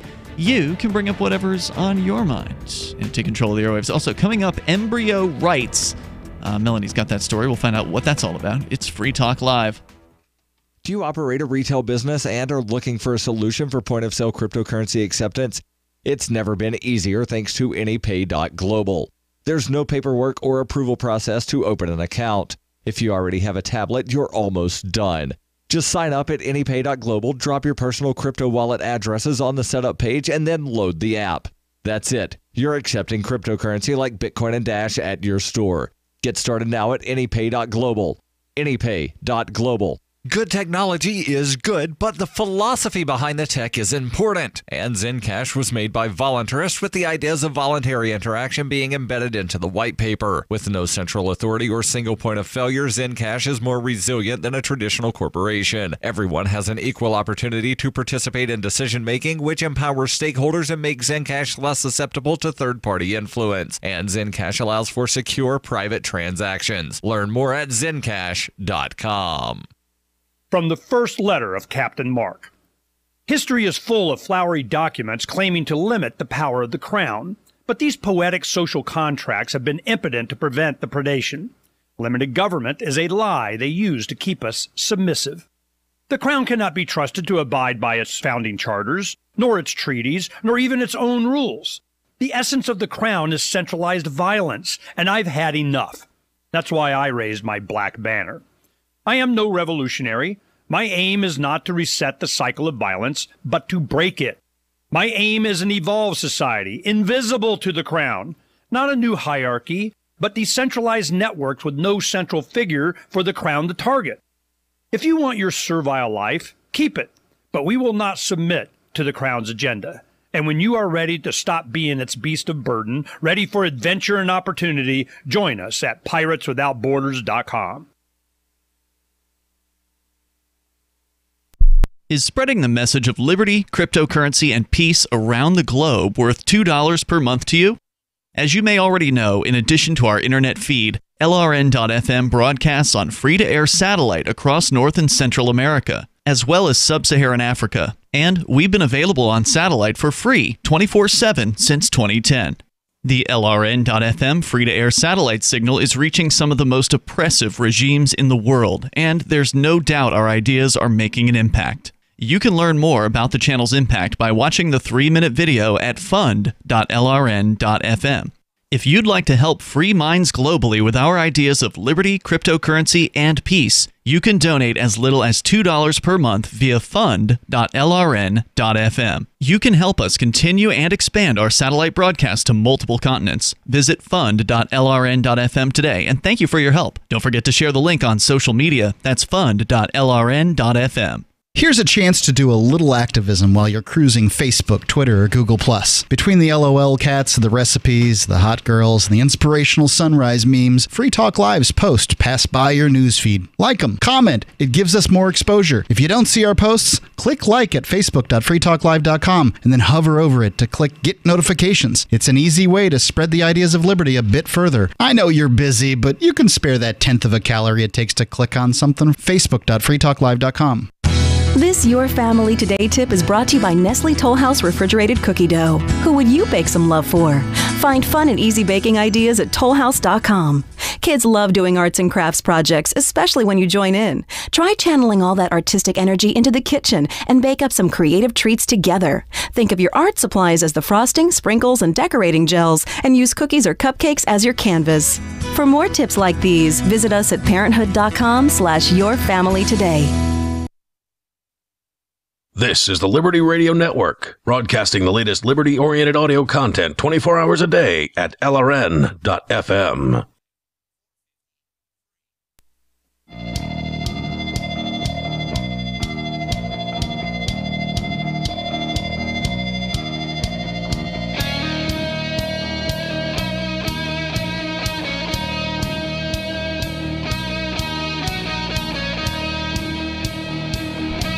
Free Talk Live dial, toll free here to bring up whatever you want. Our number is 855-450-FREE, like freedom, 855-450-3733. Joining you tonight, Ian here. Melanie. And Mark. Also, want to make sure you know about Bitcoin.com. That's where you can go to learn about cryptocurrency. Get started at Bitcoin.com. But Bitcoin.com also wants you to know about Save It Purse, where you can save 20, 25%, maybe even more on your purchases at Amazon. I've been doing it for years now, like 3 years, I think. I've had over 130 transactions. Basically, every time I want to shop at Amazon, I just add everything that I want from my Amazon wish list over at SaveItPurse.com, and then I can put whatever discount I want on it up to 33%. Now, if I'm not in a rush, I'll go for 33% just to see if somebody will bite on it. Sometimes they don't. I've actually had something sitting there for probably close to a month at 33% right now. But if I want it sold right away, if I want somebody buying that item for me within the next 24 hours, I'll set it at 20%, like I did recently with some printer cartridges that we have sitting in the studio right now. 20% off name brand printer cartridges. You can't get that kind of pricing anywhere, but you can through saveatpurse.com. Saveatpurse.com. The trick is, there is a catch. You have to spend cryptocurrency to get these discounts. And it used to be that you could only spend Bitcoin or BTC, but now you can use Bitcoin Cash at saveatpurse.com. Saveatpurse. Saveatpurse.com, now accepting Bitcoin Cash natively there on the site to fund your wallet on the site. So, we hear a lot about the haters because the haters are noisy. The haters are going to spread derision. They're going to spread anger. They're going to spread hatred. We were talking earlier about certain people who hate me or maybe you guys or whatever. They are very, very noisy about it, and they want to be heard. But there are people out there who appreciate the work that we do, and it's rare that they get the same level of attention as the haters. So I wanted to share a nice email that I received, because I don't really get emails very often at all regarding the show. Bad or good. You don't give out your email address, for one. It's not hard to figure it out. No.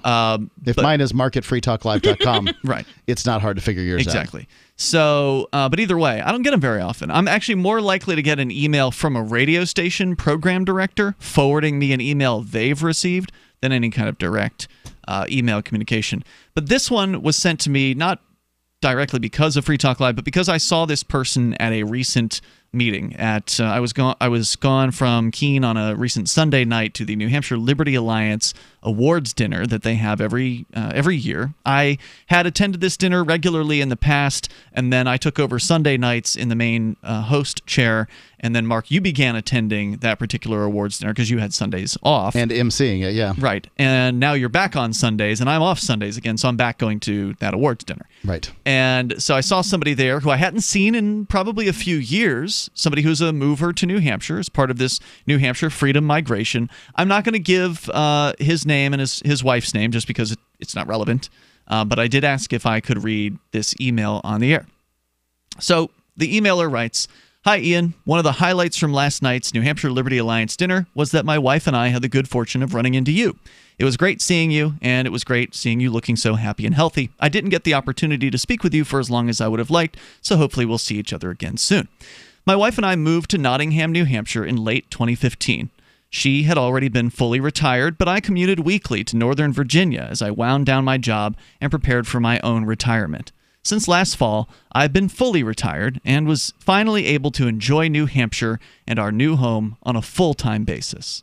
I not only left Metropolis physically, but metaphorically as well, and have eagerly embraced our new, simple, bucolic life." Yeah, a lot of people have left big cities for the great freedom migration here in New Hampshire and are very happy with their life in the mountains or on the farm or, wherever it is that they've chosen, on the lake, in the next to the river. He says, "Hiking with our 2 dogs through the woods each day has made me appreciate nature as never before.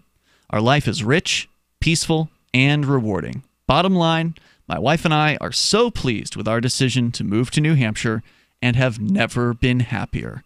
I share this with you because I'm fairly certain we would not have landed here without you and Free Talk Live.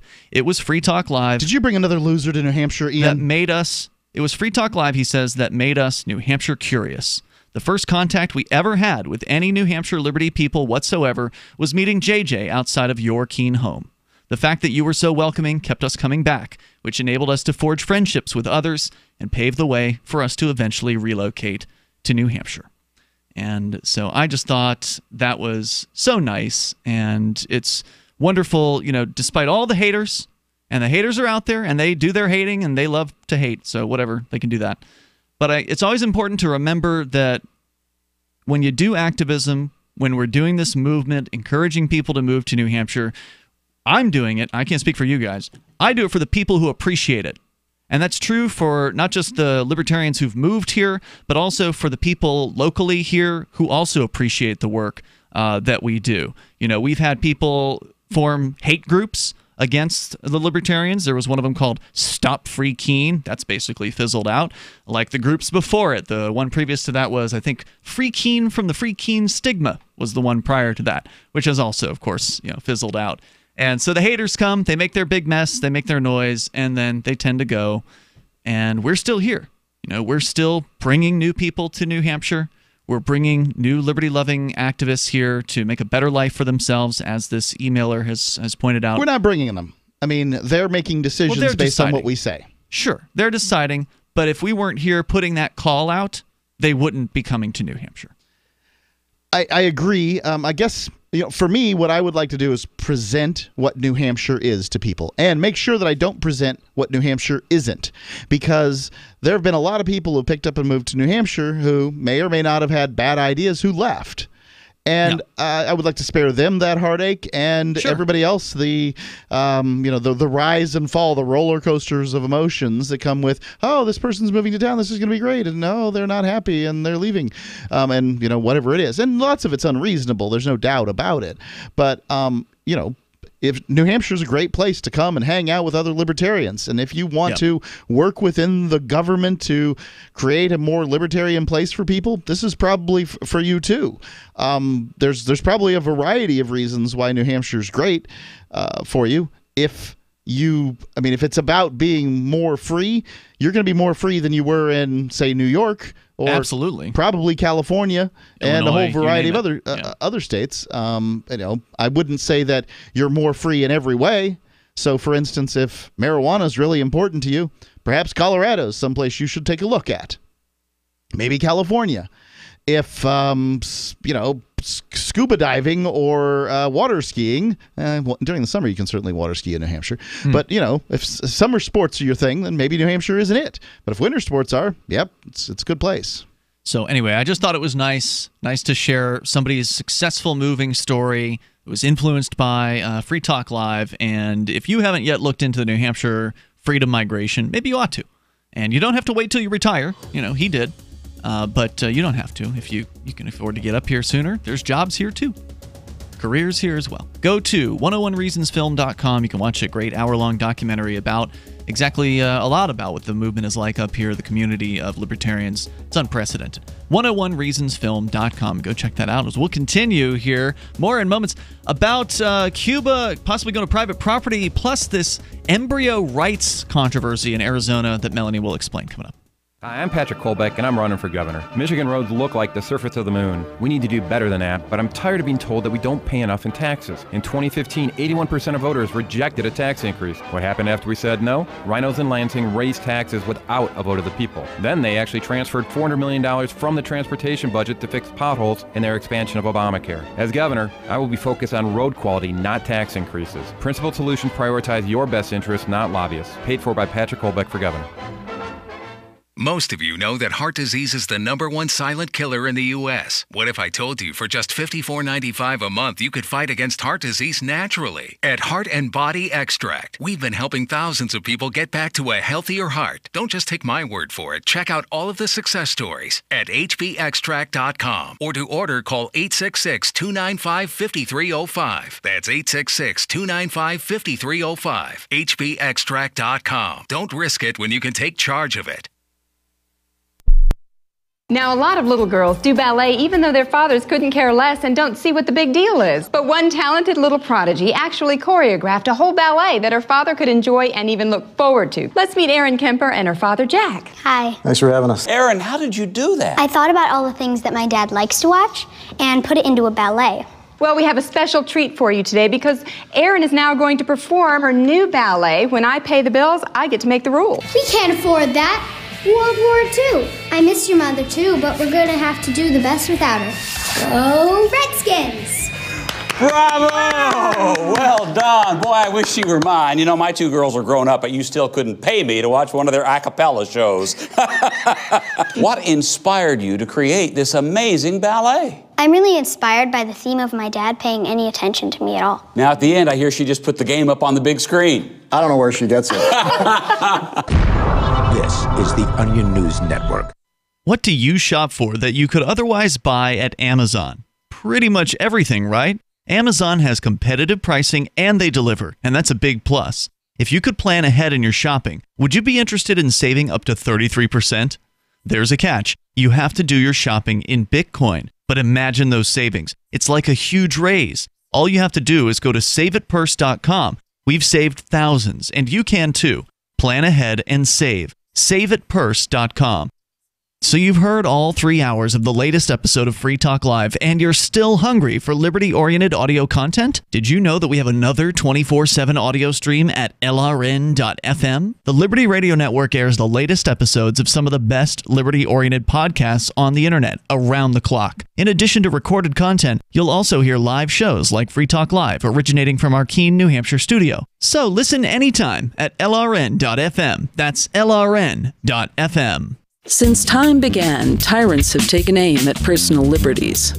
Now there's a movie that aims back. The government has no more right to tell us what to put in our bodies than they have to take our guns or tell us what books we can read. 6 drug police were eaten by bears while raiding a marijuana farm. On your knees, you dirty hippie! Jesus. On your knees! What's the problem, officer? Today, many cops who enforce pot laws do so only because it provides them with cushy jobs, good benefits, and a chance to push people around. I was an undercover narcotics officer. The drug war is nothing but a farce. The Second Amendment says you gotta keep you and your gat intact.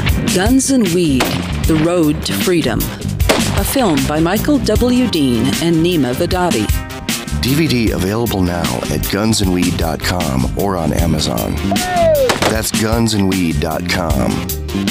Makes the perfect gift. Remember, that's gunsandweed.com. You can sign up to receive the latest about the Liberty Radio Network via our email updates at updates.lrn.fm. That's updates.lrn.fm.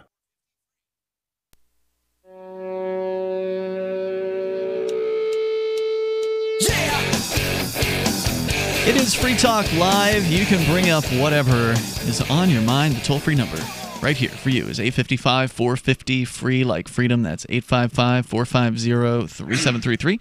Our Skype username is lrn.fm. And here in the studio with you tonight, it's Ian. Melanie. And Jay. Mark has morphed into a Jay Noon. Jay, welcome back to Free Talk Live. Thanks for having me. It's when was the last time we had you on as a co-host? It's been a little bit? Well, last week I was in here for a segment when I was working on some of your stuff, and then it's been a while. It's been a little bit. Might have been actually. You got married? Yeah, well, I found a lady, fell in love, got wasn't really around Keene anymore. Then I got married, and I just happened to be working in the neighborhood tonight, so I asked to come on. Swing on by. And so good to have you here. Since in case you're just tuning in, we were talking about Cuba at the very beginning of the show, and it was a piece I thought was important news, given that the country has been very, very communist for a long time, and it seems like while they're not going to be leaving that behind completely, they are stepping in the direction of a little bit more towards a marketplace. They're going to be possibly allowing people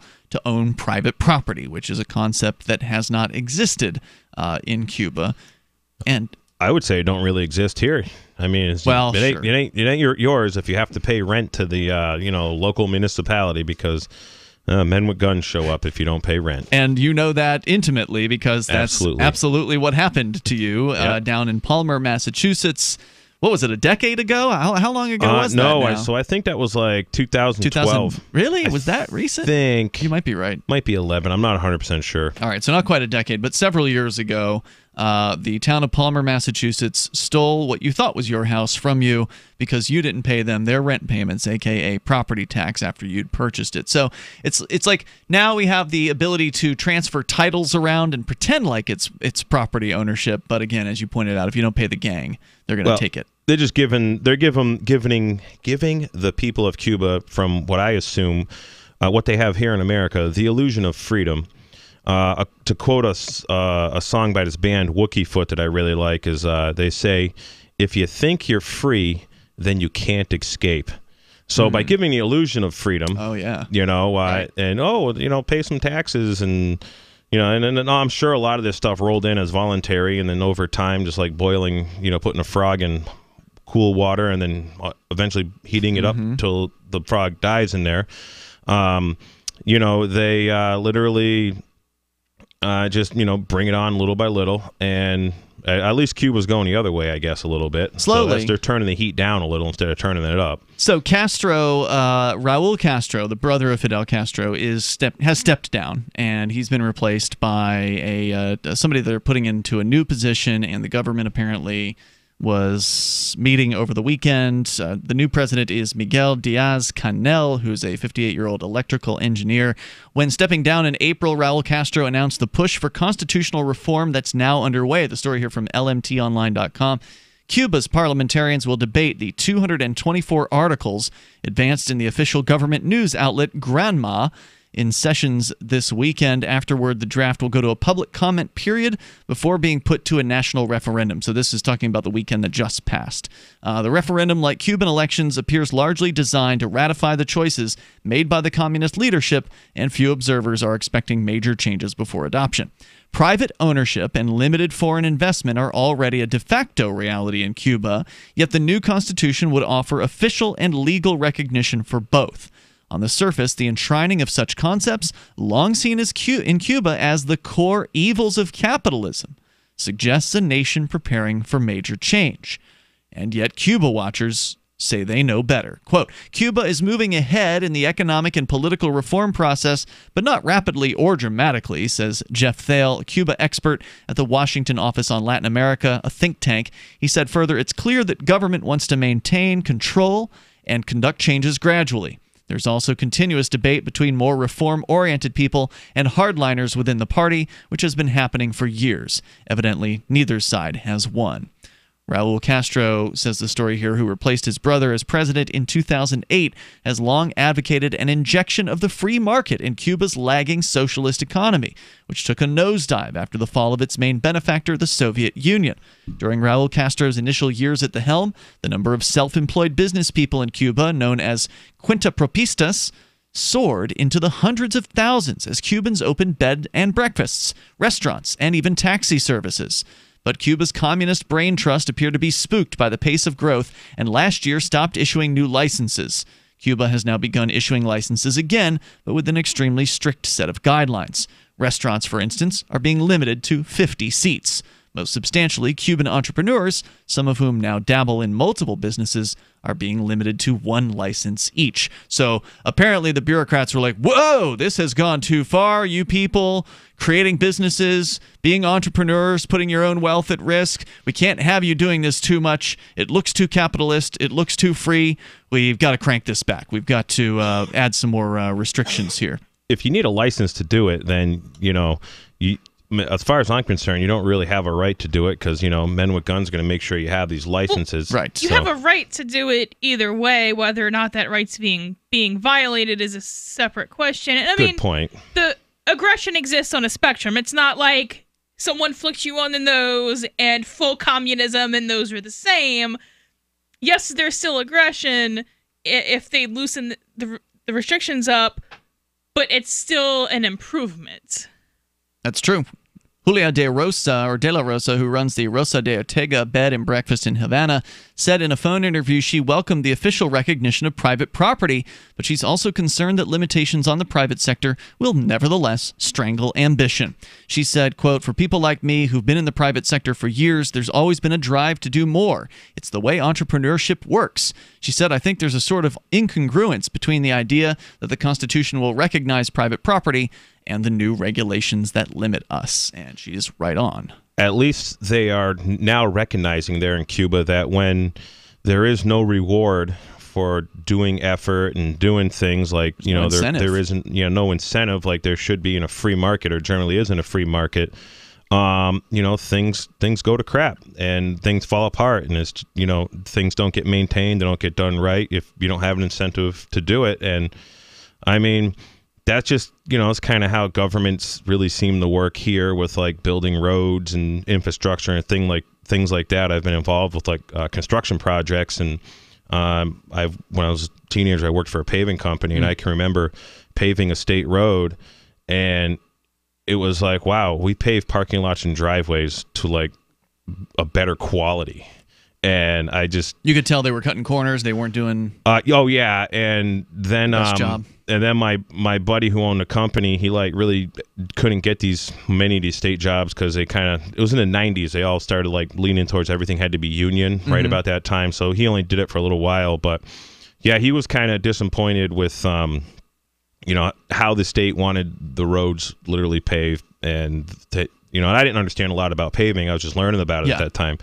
But there was definitely a difference. You use a lot less asphalt.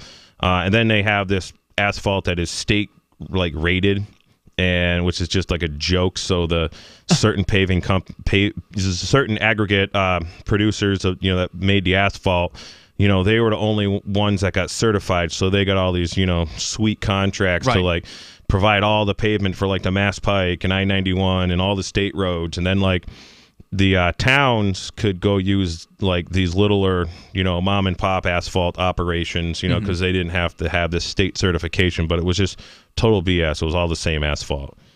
But for example, you pay more. Would the state pay more than the towns? Oh, yeah, for that state certified, of course. I mean, even, the trucking companies that are hauling it, they're going to get $110 an hour for a triaxle, to where the free market, if you're going and, hauling asphalt to say a Walmart or some private operation, it didn't pay that much back then. Today it's it's like 200 something bucks an hour for a 10-wheel dump truck to get these state jobs.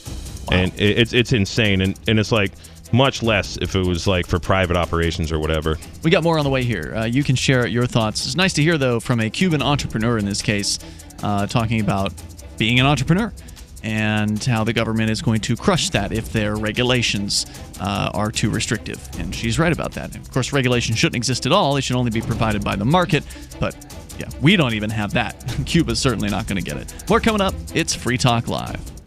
The Bitcoin.com wallet is a simple and powerful full-featured wallet that allows you to send and receive Bitcoin, BTC, and Bitcoin Cash, BCH, with anyone, anywhere in the world. It supports both single and multi-signature wallets and is available in multiple languages. The Bitcoin.com wallet is available on Windows, Linux, Mac, Android, and iOS devices. Use the Bitcoin.com wallet to buy, send, store, and receive both Bitcoin, BTC, and Bitcoin Cash, BCH. Learn more at wallet.bitcoin.com. That's wallet.bitcoin.com. What's more profitable, running your business or doing bookkeeping? Doing your business, of course, but you want to keep your books so that you can maximize your tax savings, right? What if I told you that there's a person that's a bookkeeper, accountant, and law school graduate that's also a hardcore libertarian? My name is Melanie Johnson, and I hate the state. I will aggressively help you to minimize your tax exposure and maximize profits, all while staying within the law. Melanie's your best choice for your taxes and bookkeeping needs. Go to tax.freetalklive.com and check out our website, tax.freetalklive.com. Hunters, anglers, campers, and survivalists. Get back to nature. Expand your horizons with the highest quality, most versatile, unique slingshots and sling bows on the market at slingbow.com. Slingbow products are compact and models start from just $17.98. They're perfect for your bug-out bag or storing in your vehicle. Give yourself and your loved ones the excitement and tradition of Slingbow, a new frontier in archery and truly modern twist on this primitive survival tool. Feel the thrill only at slingbow.com.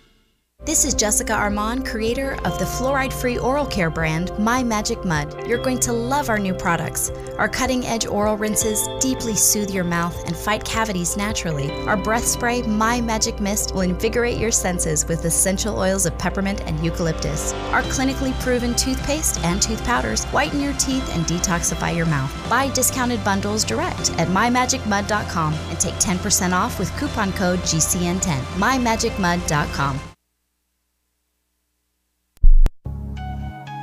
A congressman recently revealed that legislation totaling 2,900 pages and involving more than $1 trillion was available to members of Congress for less than 48 hours to study and consider. That's over 60 pages of legislation per hour. Do you think anyone read the entire bill? I'm Jim Babka with DownsizeDC.org. Consider a proposal buried in a 3,200-page, $388 billion bill, which would have empowered committee chairmen or their agents to examine Americans' tax returns. When this horrible provision came to light, no one claimed to know how it got into the bill. One congressman questioned said, "I didn't write it, I didn't approve it, I wasn't even consulted." If your attorney represented you this way, he might be disbarred. But this is how Congress represents you every day. That's why DownsizeDC.org has created the Read the Bills Act. You can force Congress to read their bills before they pass them at DownsizeDC.org. LRN.FM is proud to announce our official listening apps for Android and iOS devices. Now you can easily tune into our streams anywhere, anytime on your smartphone or tablet. Just visit apps.lrn.fm or search for LRN.FM in the Android or Apple app stores. Please download, rate us 5 stars, then share the link on your social media and let your friends and family know how you're listening to LRN.FM. Download it now, free, at apps.lrn.fm. Looking for a great real estate investment? Consider New Hampshire, which is ground zero for the Liberty Movement. Your first call should be to Mark Worden from Porcupine Real Estate. He's more than just a real estate agent. He's your New Hampshire concierge. Where are the best places to live? Do you want farm, city, the burbs, or forest? Do you want a duplex or multifamily building so that renters pay your mortgage? There are homes in all price ranges in New Hampshire, and Mark can help with financing too. Invest in liberty and property. Mark Worden can help. PorcupineRealEstate.com. What's up next? Visit the Liberty Radio Network program guide to find out at shows.lrn.fm. That's shows.lrn.fm.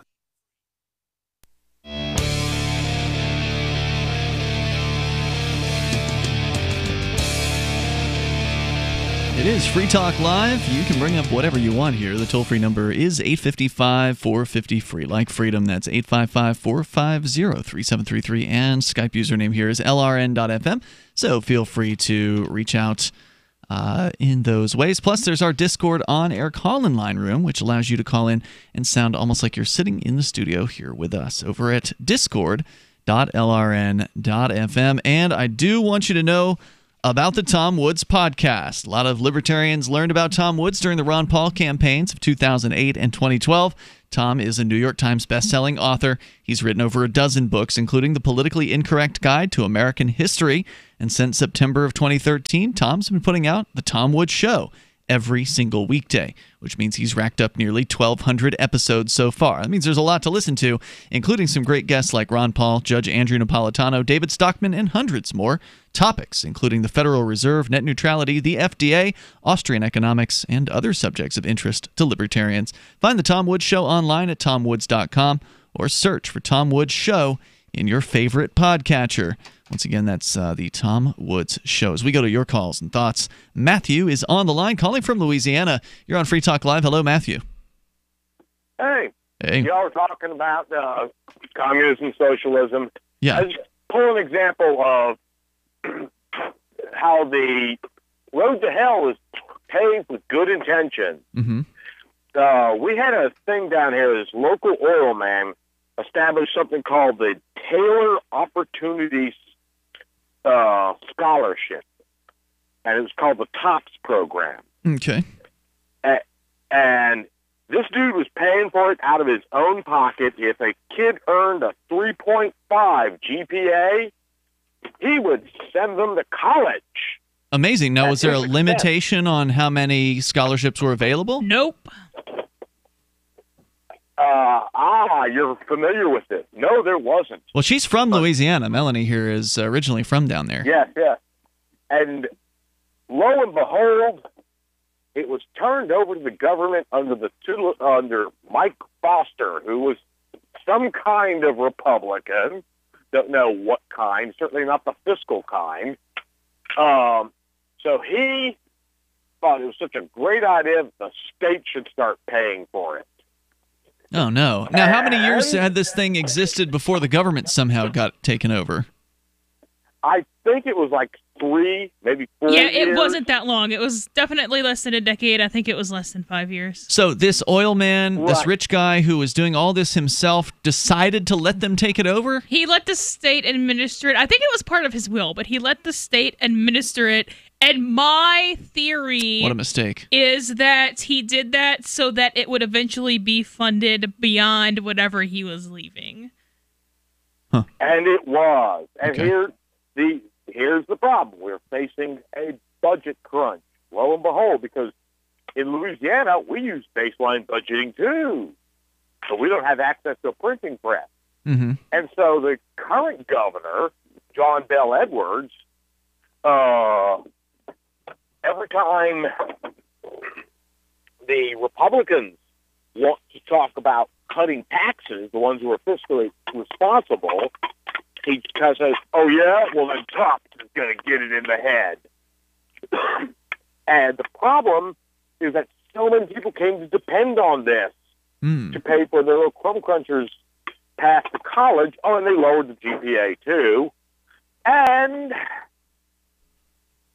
most of the kids that go to college, you know what they're studying? Communications?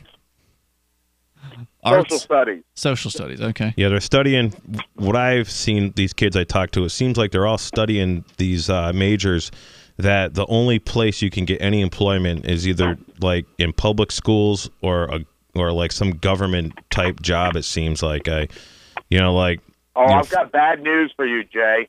Really bad news. They're being hired by the boatload at corporate headquarters for the HR department. Oh, that's not good. See, when I was an undergrad, I literally I had to take Sociology 101, and so did everybody else because it was part of. Is this before law school? Yeah. Okay. And I just was under the assumption that we all knew this wasn't serious, and we were just here, and we had to be in this class, and we had to circle in some circles with a pencil, and then we could all leave. I didn't know that we were all taking this stuff seriously. If I had, I probably would have thought that more, but. So what you're saying is one time. Take it seriously. So let me just make sure I understand the situation. So there was this one time for years TOPS program, which paid for countless young people to go to college on a completely privately funded basis, was handed over when the guy who funded the program died, turned it over to the state. Huge mistake. The state. No, I think he accomplished exactly what he intended to accomplish. To turn it over to the state? And until somebody proves different, I believe that his purpose of doing that, because why else would you have the state fund it, was so that when it ran out of money, it would continue to be funded. I think he was trying to force the state to fund his scholarship program. Okay, well, either way, mistake to turn it over to the state. Now it's being used as a political football, and people are saying, well, if you're going to cut taxes, we're going to cut the scholarships first. Is that basically what's happening? Yeah, cut taxes or even cut the spending to a zero baseline. They did that, and TOPS is also Armageddon. TOPS is also in the Louisiana Constitution. Really? Which is just a complete misuse of what a constitution even is. A constitution is supposed to be a structural document, but I mean, from a status standpoint, obviously not our Constitution. The Edwin Edwards Constitution of 1974. Apparently has to be amended like every year. Yeah, Louisiana. Yeah, it is. Get anything done. It was written in 1974? The last was. Whatever you call it, yes. They had a constitutional convention back then? Wow. They have like 7 constitutional amendments in Louisiana like every year. But yeah, TOPS is in the Constitution, so it's unconstitutional to defund TOPS. Maybe this is why Louisiana is generally referred to in circles as like the most corrupt state in the nation. I mean, I've heard that. I've heard it's Rhode times. Island. I've heard it's Hawaii. I've heard it's a battle between New York and Louisiana. We're running neck and neck with Illinois. I mean, that's our real competition in the race to the bottom. If it weren't for oil, this place would not exist. Ciao. Thanks, Matthew, for the call tonight. I appreciate the heads up on that story. I'd not heard of the TOPS thing before. So Matthew had mentioned something about it, and he's not on anymore, but that these social studies majors are being hired by HR departments of major corporations. I don't know. That's what he said, yeah. Do you understand anything about that, Melanie? I'm not sure what the question is. Oh, he had mentioned that they're being... the social studies majors are being hired by HR departments of major corporations. I just don't understand what unless their social studies major is going to help these corporations, like, I don't know, better market their stuff or something. I just didn't really wrap my head around HR why. doesn't do marketing. Right. So social studies is basically a SJW degree. Mm-hmm. And okay. HR is, we all know what HR is. Right, the human resources department. So... Yep. Yeah, I'm not sure what the... Anyway, what I need to clarify there. The toll-free number here tonight is 855-450 free like freedom. That's 855-450-3733. So AnyPay is in the news. If we get a chance, we'll tell you about that. AnyPay's new sponsor here on Free Talk Live. We'll talk more about them coming up a little bit later on. But as I mentioned earlier, before we get to Melanie's story about the embryo custody controversy, once again, the Catholic Church is making headlines for continued sexual abuse allegations. Now the AP reporting revelations that one of the most respected U.S. cardinals has allegedly sexually abused both boys and adults seminarians. I've raised questions about who in the Catholic Church hierarchy knew and what Pope Francis is going to do about it. If the accusations against Cardinal Theodore McCarrick bear out, including a new case reported Friday involving an 11-year-old boy, will Francis revoke his title as cardinal, sanction him to a lifetime of penance and prayer, or even defrock him, as expected, or the expected sanction if McCarrick were a mere priest? And will Francis, who has already denounced a, quote, culture of cover-up, unquote, in the church, take the investigation all the way to the top, where it will inevitably lead?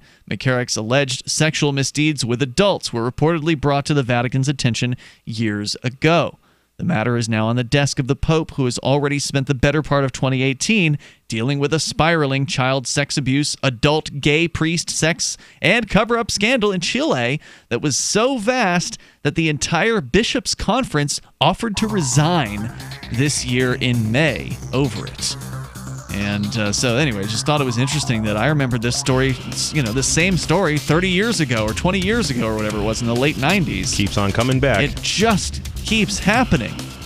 And, there's no evidence that they're going to change anything.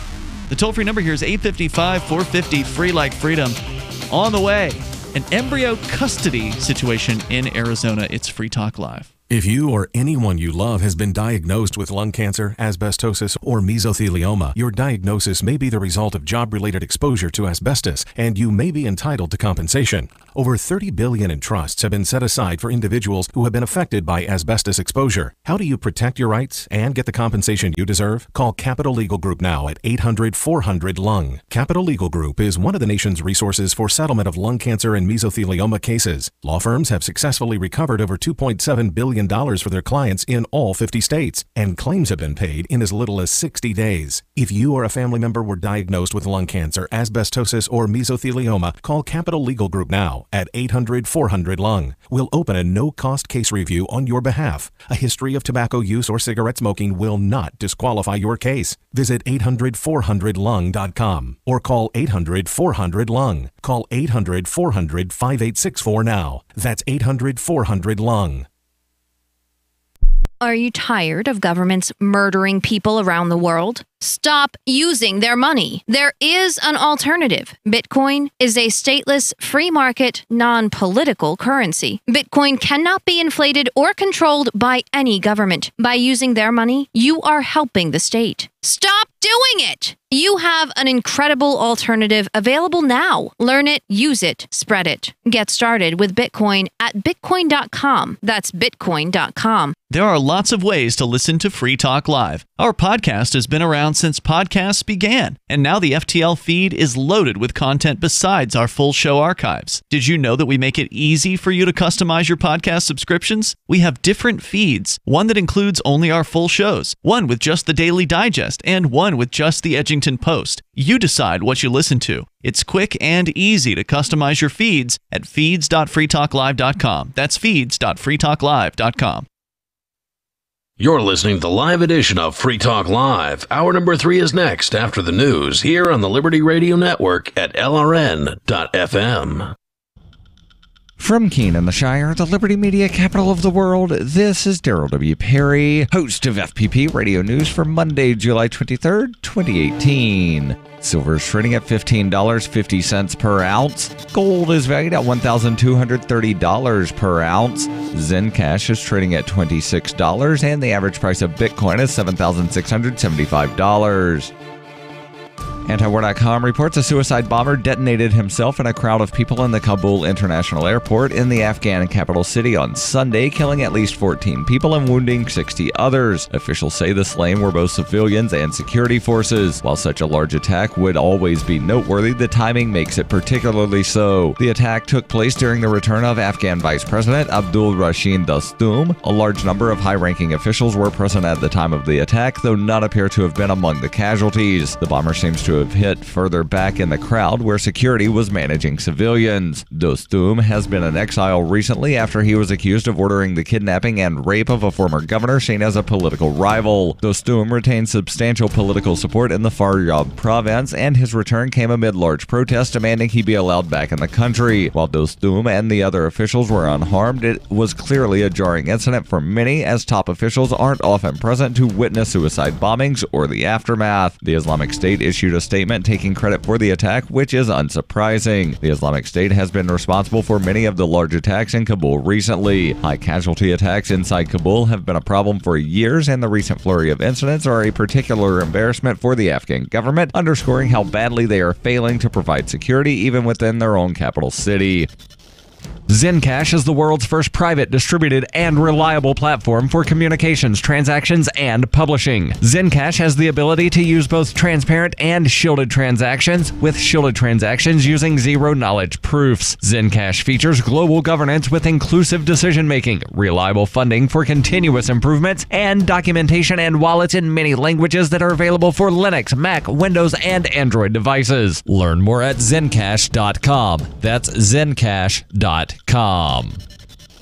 UPI reports pharmacy chain CVS has apologized after a pharmacist at one of its Arizona locations refused to fill a hormone therapy prescription for a transgender woman. The company released a statement one day after Hilda Hall wrote a blog post about her experience on the American Civil Liberties Union website. In the post on the ACLU website, Hill said she went to the Fountain Hills, Arizona CVS in April to get her first prescription for hormone therapy, but the pharmacist, who has not been identified publicly, refused to fill the prescription, did not give a reason why, and instead questioned who and why Hill was given the prescription. After Hill's doctor called the CVS to explain the prescription, the pharmacist still refused, according to Hill. She was eventually able to get her prescription filled at a local Walgreens. Hill filed a complaint against CVS with the Arizona State Board of Pharmacy and asked for a public apology. In that apology, CVS acknowledged that Hill attempted to contact the company about the incident but was ignored. The company blamed that on an unintentional oversight.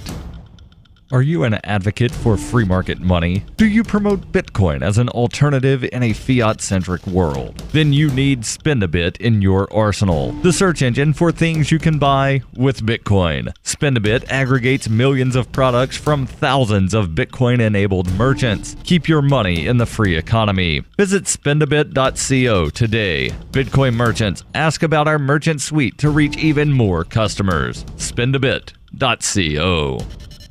Reuters reports the duck boat that sank in a Missouri lake last week, killing 17 people, was set to be raised on Monday and taken to a secure facility as part of a federal investigation into one of the deadliest U.S. tourist accidents in years. The U.S. Coast Guard said on Sunday it will oversee the salvage operation of the amphibious vehicle that was carrying 31 people when it went down on Thursday in a fierce and sudden storm on Table Rock Lake outside of the tourist destination of Branson, Missouri. 7 of the 14 survivors were taken to a local hospital, and all but one had been discharged as of Sunday evening. 2 of the World War II-style amphibious duckboat vehicles were out on the lake and headed back to shore when the storm struck, but only one made it. The deceased were aged between 1 and 70 and came from 6 U.S. states. Readings near Branson when the boat went down showed winds up to 73 miles per hour, just 2 miles shy of hurricane force. The boat's captain, who was among the survivors, reportedly pointed out the life jackets, but told those aboard they were not needed.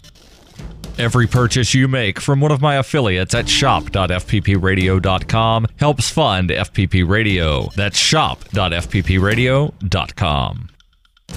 This has been FPP Radio News. Online at fppradio.com.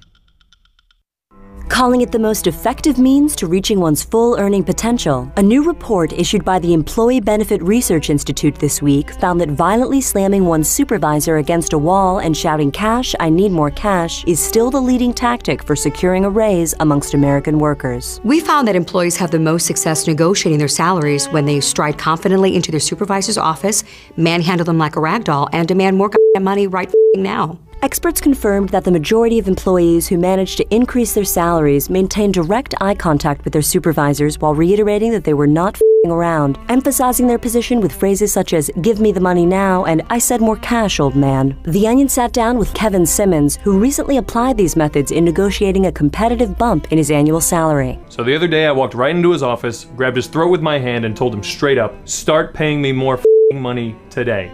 And I grabbed $100 out of his wallet and told him that was a good start. This is the Onion News Network.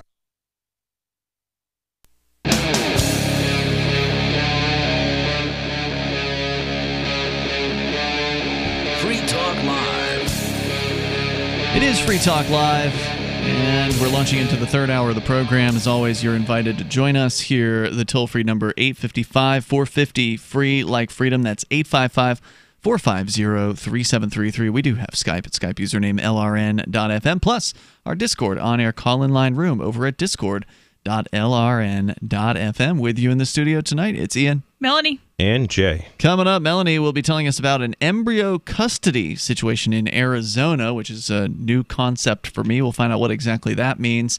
Not so shocking news coming out of the Associated Press, Vatican City, where apparently one of their cardinals in the United States, Cardinal Theodore McCarrick, has been accused of multiple issues of sexual abuse on both boys and adults. And this apparently has been going on for years. It is on the desk of the Pope, who, according to the AP, has already spent the better part of 2018 dealing with a spiraling child sex abuse, an adult gay priest sex and cover-up scandal in Chile that was so vast the entire bishops' conference offered to resign over it in May. And on Friday, Francis accepted the resignation of the Honduran deputy to Cardinal Oscar Rodriguez Maradiega, who is one of Francis's top advisors. Auxiliary Bishop Juan Jose Pineda Fasquele, age 57, was accused of sexual misconduct with seminarians and lavish spending on his lovers that was so obvious to Honduras's poverty-racked faithful that Maradiega is now under pressure to reveal what he knew of Pineda's misdeeds and why he tolerated a sexually active gay bishop in his ranks. The McCarrick scandal poses the same questions. It was apparently an open secret in some U.S. church circles that, quote, Uncle Ted, unquote, invited seminarians to his beach house and into his bed. I wonder how much dirt Uncle Ted had on, the others around him who could possibly, throw him under the bus. Indeed. While such an abuse of power may have been quietly tolerated for decades, it doesn't fly in the Me Too era, according to the AP. Oh, yeah? We'll see about that. It didn't fly supposedly when all the, controversy bubbled up in previous decades, but yet they're still there doing the same thing. There has been a deafening silence from McCarrick's brother bishops about why or about what they might have known and when. Fraternal solidarity is common among clerics, but some observers point to it as possible evidence of the so-called gay lobby or lavender mafia at work. These euphemisms, frequently denounced as politically incorrect displays of homophobia in the church, are used by some to describe a perceived protection and promotion network of gay Catholic clergy. Reverend Thomas Berg, Vice Rector and Director of Admissions at St. Joseph Seminary in Yonkers, said there's going to be so much clamor for the Holy Father to remove the red hat to formally uncardinalize him. Berg said the church needs to ensure that men with deep-seated same-sex attraction simply don't enter seminaries, a position recently reinforced by the Vatican at large and by Francis in comments to Chilean and Italian bishops. Well, how exactly will they figure that out? How would you stop gay men from joining the seminary? How would you ferret them out? They're not going to tell you the truth if they want to join because they're gay and be around a bunch of guys. Is there a gay DNA test? I don't know. Not yet. Yeah, not that I've heard of. So organizations have rules all the time that they can't enforce. Yep. I don't think that's crazy. I think it's appropriate in most cases. So, yeah, people are going to break the rules. That doesn't mean you shouldn't have them. Sure, but, I mean, to talk tough about, well, now we're going to find out who these gay priests are before they join, and we're going to stop them from joining, it's impossible. You can't find this out unless somebody comes in with, like, a flaming gay, accent and wringing their hands all over the place. There's plenty of gay guys that, aren't flamers, right? Like, right, yeah. You can't tell.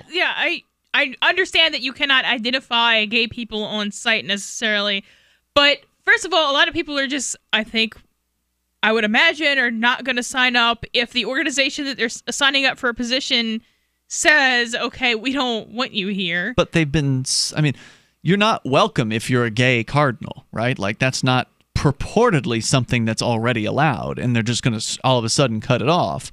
They're just talking tough about, somehow doing it differently. So what are they going to do? Just get rid of them once they find out they're gay? I mean, is that kind of the deal? They haven't done it yet. I mean, it's very discriminatory, but, it is a private religion. They can, do whatever they want. And, the first time I heard about this, I was a young teenager, and I was with my grandfather. I was too young to be driving a truck, and I was like, well, because we've been hearing about this for, on and off this on the radio. This was in the 90s when I remember first hearing about it. Probably 92, 93. Uh-huh. And, my grandfather's like, well, it's those higher-ups in the Catholic Church aren't allowed to be, like, married or have a girlfriend or whatever. And he says, so that's like a sin for them to even, like, have a relationship with a woman. That would be, it's like kind of like, required as far as he's concerned to, like, keep your sanity. This is the way he spelled it to me. We have relationships or things that most people desire and want, and it's human nature. For sure. And so he figured, this is why he was anti-prohibitionist, if you're going to go to jail for having a can of beer for the same amount of time as having a quart of 100 proof, gin, you might as well just you're going to go for the 100 proof peddling a gin. Right. So that was kind of his, analogy of, well, if it's a sin to have a girlfriend, he figured that the priests were into, like, the young boys because you could also shame them, and he grew up Catholic. Shame the young boy. You could shame the young boys basically into, like, never talking about this. And he figured that was kind of the idea. And he said that when he was, like, grew up in New York City, he was born in, like, 31 or 32. And he, did all his first communion and all that stuff. And he said that there was definitely some priests that seemed to, have, like, private time with, these kids that he considered to be, like, weak-minded. Like, very quiet or, and that's creepy. Yeah, he was definitely not a fan of the Catholic, church I think he's right all. about that. I think that's a fair speculation that if you're taking a human being who, as you pointed out, most people would like to have attention from somebody else. Yep. Usually it's the opposite sex, but not always.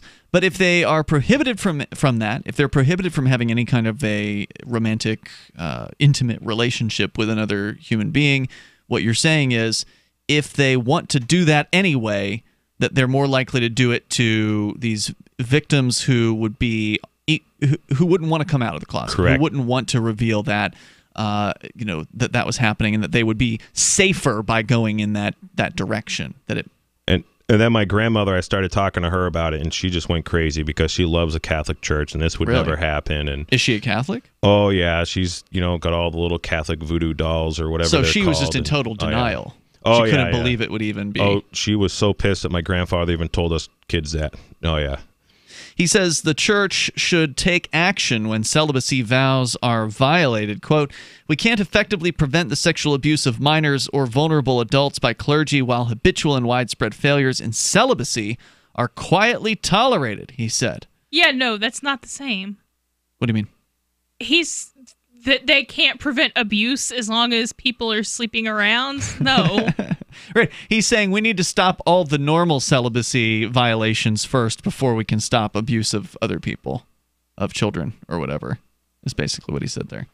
McCarrick, the 88-year-old retired Archbishop of Washington and confidant to 3 popes, was ultimately undone when the U.S. Church announced June of this year that Francis had ordered him removed from public ministry. The sanction was issued pending a full investigation into a so-called credible allegation that he fondled a teenager more than 40 years ago in New York City.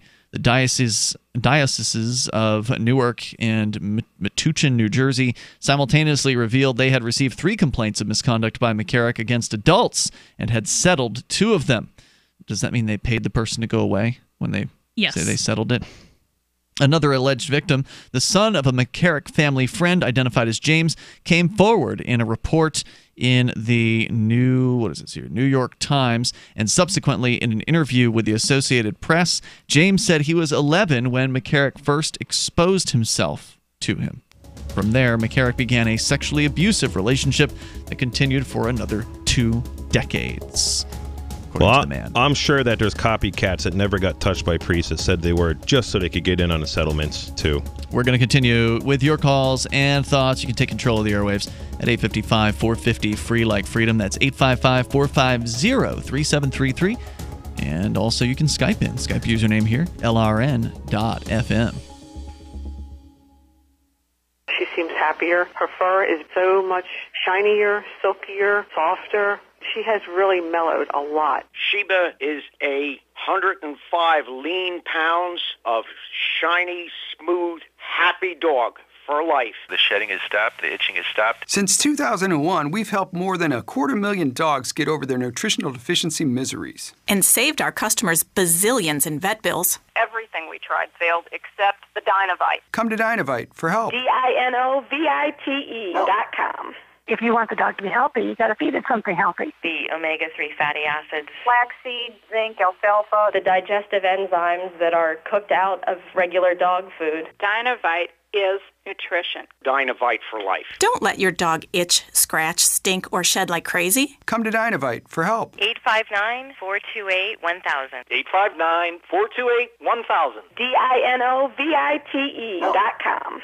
What's more profitable, running your business or doing bookkeeping? Doing your business, of course, but you want to keep your books so that you can maximize your tax savings, right? What if I told you that there's a person that's a bookkeeper, accountant, and law school graduate that's also a hardcore libertarian? My name is Melanie Johnson, and I hate the state. I will aggressively help you to minimize your tax exposure and maximize profits, all while staying within the law. Melanie's your best choice for your taxes and bookkeeping needs. Go to tax.freetalklive.com and check out our website, tax.freetalklive.com. The Bitcoin.com wallet is a simple and powerful full-featured wallet that allows you to send and receive Bitcoin, BTC, and Bitcoin Cash, BCH, with anyone, anywhere in the world. It supports both single and multi-signature wallets and is available in multiple languages. The Bitcoin.com wallet is available on Windows, Linux, Mac, Android, and iOS devices. Use the Bitcoin.com wallet to buy, send, store, and receive both Bitcoin, BTC, and Bitcoin Cash, BCH. Learn more at wallet.bitcoin.com. That's wallet.bitcoin.com. Why did you move to the Shire? I moved here to the Shire because there's other people around who take liberty just as seriously as I do. I moved to the Shire because I saw videos of people challenging authority and thought that I could get support myself. It called to me, like, do this right now. I wanted to be around people like me who got it, and once I got here, I knew there was nowhere else that I wanted to be. I've always wanted to change the world, so I moved to the Shire to join people who were actually working towards doing the same thing. The people here are awesome, loving, and positive. It was for the adventure and for the feeling of something important is happening here, and I just wanted to come to sort of be part of that. Visit ShireSociety.com to read and sign the Shire Society Declaration and learn the reasons why, if you love liberty, you should immigrate to the Shire. Plus, add yourself to the Shire map at ShireSociety.com. That's ShireSociety.com. LRN.FM now has a Discord. Discord is a free text and voice chat platform, and we now have our own server with a bunch of channels at discord.lrn.fm. You can join other listeners as they chat about various things during our live shows, or anytime, day or night. Discord software is available cross-platform, so you can have it on whatever device you want and take your chats anywhere. Join our Discord at discord.lrn.fm. That's discord.lrn.fm.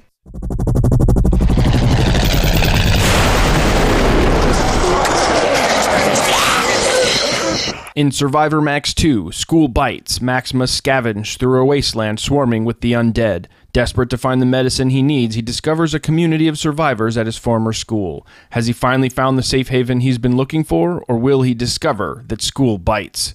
Look for Survivor Max on Facebook, read reviews on Amazon, and read Chapter 1 at survivormax.com. If you enjoy LRN.FM, please contribute to your favorite shows via their websites and become an amplifier at amp.lrn.fm. That's amp.lrn.fm.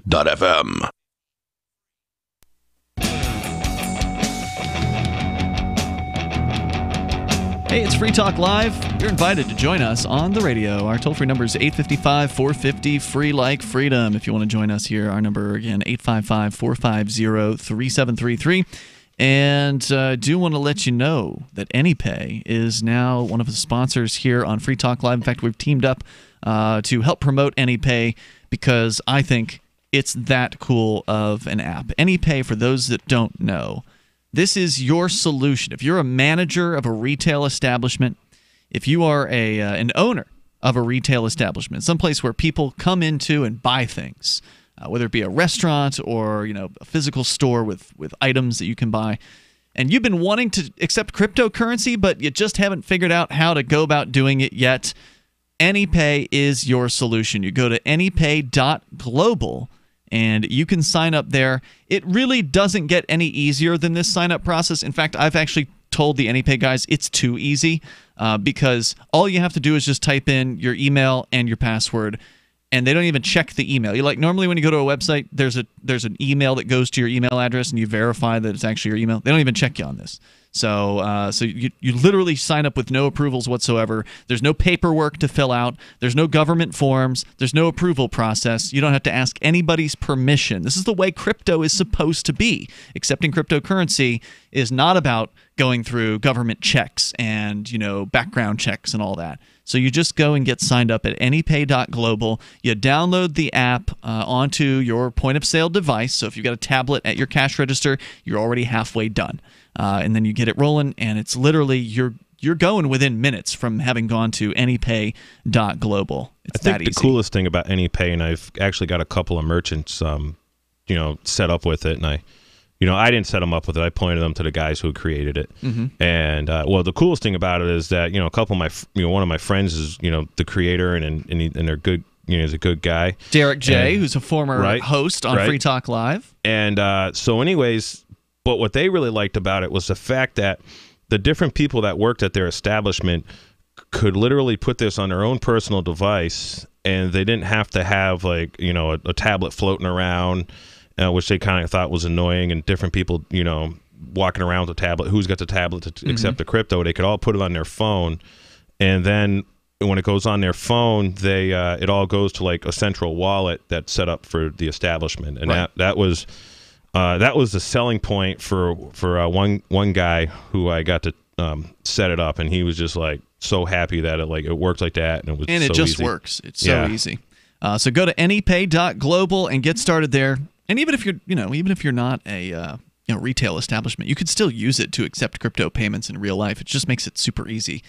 So once again, anypay.global. As we go to your calls and thoughts here, let's go to Skype, where mouth-breathing penguin is on the line in Virginia. You're on Free Talk Live.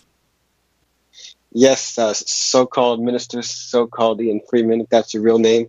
I listened to your so-called radio show this weekend, Free Talk Live. And I've heard you and Minister Edgington ducking and dodging the international allegations of pedophilia. What do you and your jailbait girlfriend have to say about that? I don't have a jailbait girlfriend anymore. She's no longer my girlfriend, and she's turning 21 this month, as a matter of fact. Yeah, how old do you want the girl to be? I mean, damn. Well, everybody still accuses her of being 14, though, so she's apparently she's 14 forever. You hit the troll mother load this weekend, though, especially yesterday's show. I wasn't on yesterday, so I don't know what happened. Well, I listened. There was a lot of trolling. I heard some of it, but yeah. What about pretty much the whole show? Yeah, the whole show was pretty much troll calls talking about pedophilia. It was funny for the first 2 or 3 calls, and then just got repetitive, and the quality decreased. Yeah.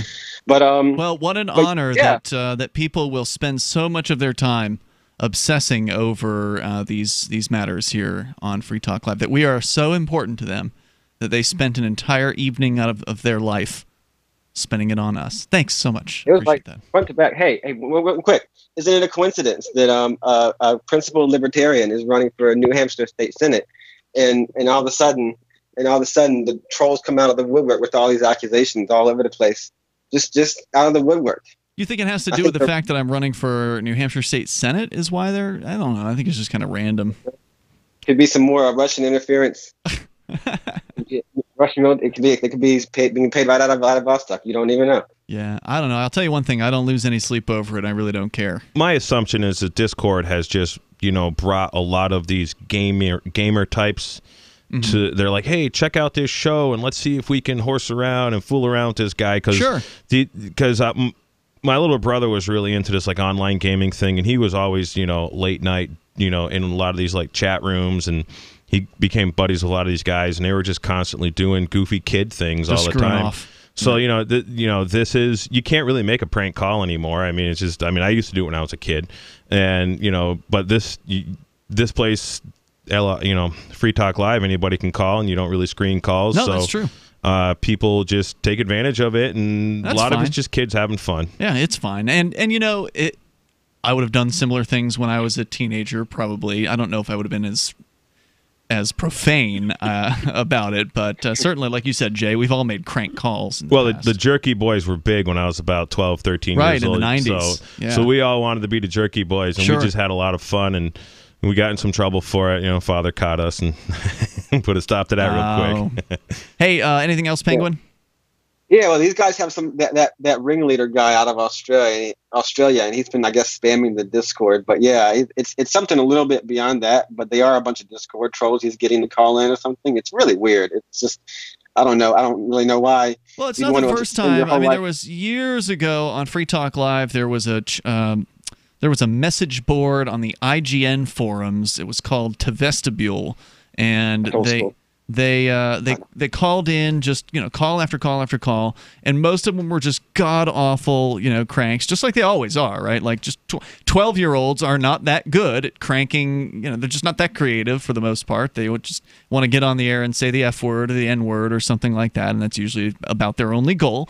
But sometimes, we had some creative ones. We actually had some really, entertaining, creative callers, and that's what we like. I mean, I don't mind getting a troll call. I don't mind one of these crankers if it's a good one, if it's creative, if it's a good character, and if they can kind of keep the character going without Usually it's just they have a one line and that's what they want to get out there. But sometimes you'll get an actual person who can think on the spot and can answer questions sort of in character and have fun with it. Coast to Coast AM I listened to a lot before when I was driving.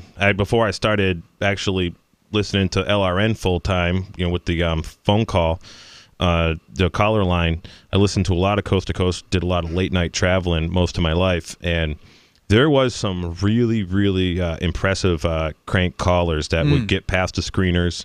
And old Art Bell, he'd just have a fit and go crazy. But George Norrie, he was really humble and he'd just laugh it off. He played along with it. Oh yeah, he'd just have fun with it. But some of those guys were pretty sharp, just like you said. Yep. Hey, thanks, Penguin, for the call tonight. I appreciate it. The toll-free number is 855-450-FREE, like freedom. And again, if you don't say certain words, well, then we're more likely to keep you on and actually try to have a conversation with you, even if it's a silly one. That's fine. I don't mind silly conversations. It's just if you say the F word or the S word or a few other handful of words, we gotta drop your call. It's just the way we have to do it because we're on the radio. We're an actual radio show first and foremost, and then we're on other platforms like Twitch at twitch.lrn.fm, our, of course, live internet streams for audio over at freetalklive.com, and your calls and thoughts coming up here on Free Talk Live with Ian, Melanie, and Jay Noon. We're coming up here. You can take control of the airwaves. This is Jessica Armand, founder of My Magic Mud. Our team helped organize a successful effort to remove fluoride from our city's water supply. This is our passion. My Magic Mud Oral Care purifies and brightens your smile naturally. GCN listeners, please support my family business by purchasing our products from your local health food store. We're also available at CVS Pharmacy, or visit us at mymagicmud.com and take 10% off now with coupon code GCN10. Who has the only raw, living, whole plant hemp CBD extract in the world? MetaHemp Solutions, a radically innovative approach to hemp CBDs for exceptional results. Why? Because they contain absolutely all the elements present in the original plant. All our hemp CBD products are independently lab tested for potency and purity and manufactured in our FDA registered facility. Try it today. 10% off with coupon code GCN10. Call 833-858-7500. That's 833-858-7500. Or buy MetaHemp Solutions today at metahempsolutions.com. That's metahempsolutions.com. So the protection of life, liberty, and property is what the Free State Project is all about. But it's an effort to move 20,000 people who understand. It's about demonstrating to the entire country that, yeah, we can have a free market, a truly free market. Making it just a freer, great place to live. It's the world's largest voluntarist libertarian community, and it's only getting bigger. That's amazing, to be able to move to a place where other people passionately believe in being free and independent. What the Free State Project is managing to do, though, is to put their money where their mouth is. It's physically getting up across the country and saying, let's go someplace and let's demonstrate the power of these ideas. There's a lot of kind of philosophy that surrounds liberty. There's a lot of thinking about it and talking about it. But here in New Hampshire, people are doing it. 101 Reasons Liberty Lives in New Hampshire, a documentary by Free State Project Early Movers. Watch it free at 101reasonsfilm.com. 101reasonsfilm.com. I love My Magic Mud. I drink a lot of coffee. I had stains on my teeth. Then I found My Magic Mud, and I was told it would remove stains. So I paid attention when I brushed the first time. My Magic Mud is black tooth powder, and the difference it made in my teeth in one application was noticeable. With 4, my teeth were as white as you normal folks out there. Please go to mymagicmud.com and buy a jar. There's 150 applications for $25. You can use Bitcoin, mymagicmud.com. The 3 most important things you can do for Free Talk Live are: 1, share 1 episode a week on Facebook or in some other social networking site. 2, buy the things you buy online through shop.freetalklive.com. 3, give $5 a month to the AMP program. It's my firm belief that Free Talk Live's AMP program is the best use of your charitable dollar among liberty-oriented organizations. Support all the organizations you love, but make sure you give $5 a month to AMP at amp.freetalklive.com. The easiest thing in the world for a reader to do is to stop reading, according to the late, great Barney Kilgore, who became managing editor of the Wall Street Journal in 1941 and grew the paper's circulation from 33,000 to 1 million by the 60s. And he'd be pleased to know that his paper is one of the few that people now pay to read online. Someone else pre-internet who realized that attention is fragile? Motown Records founder Berry Gordy. In the early 60s, when his label dominated the charts, he'd bring a dozen real people into the Hitsville, USA studios and audition songs. And he'd ask, if you were down to your last dollar, would you spend it on this record or would you buy a sandwich? Today, attention span seems like an oxymoron. For tips on cutting through the clutter, hit survivalspeech.com. I'm Holland Cook. Join the LRN.FM Discord for live chat 24/7 at discord.lrn.fm. That's discord.lrn.fm.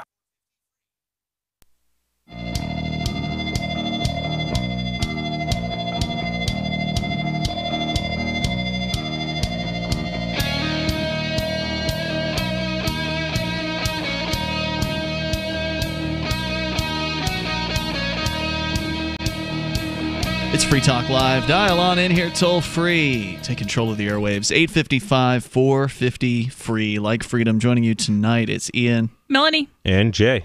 Hey, Zencash. It is, if you're on our cam feed over at twitch.lrn.fm. That's our Twitch channel. It's the HD version of our video feed. We also are on YouTube if you don't care for HD and you need to conserve your bandwidth, although Twitch has lower versions too.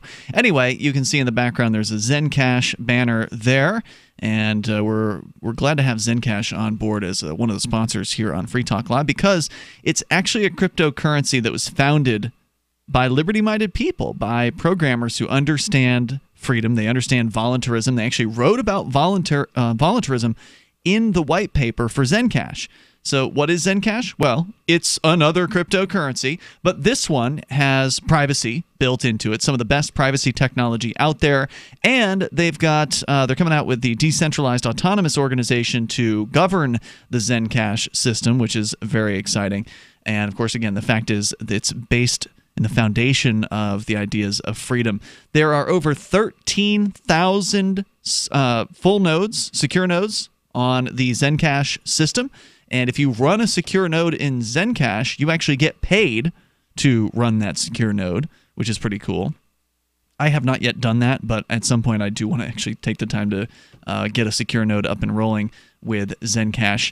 You can go to zencash.com and learn more about it. By the way, 13,000 secure nodes means they've got more nodes on their system than Bitcoin has in the Bitcoin network, nice. Which is amazing.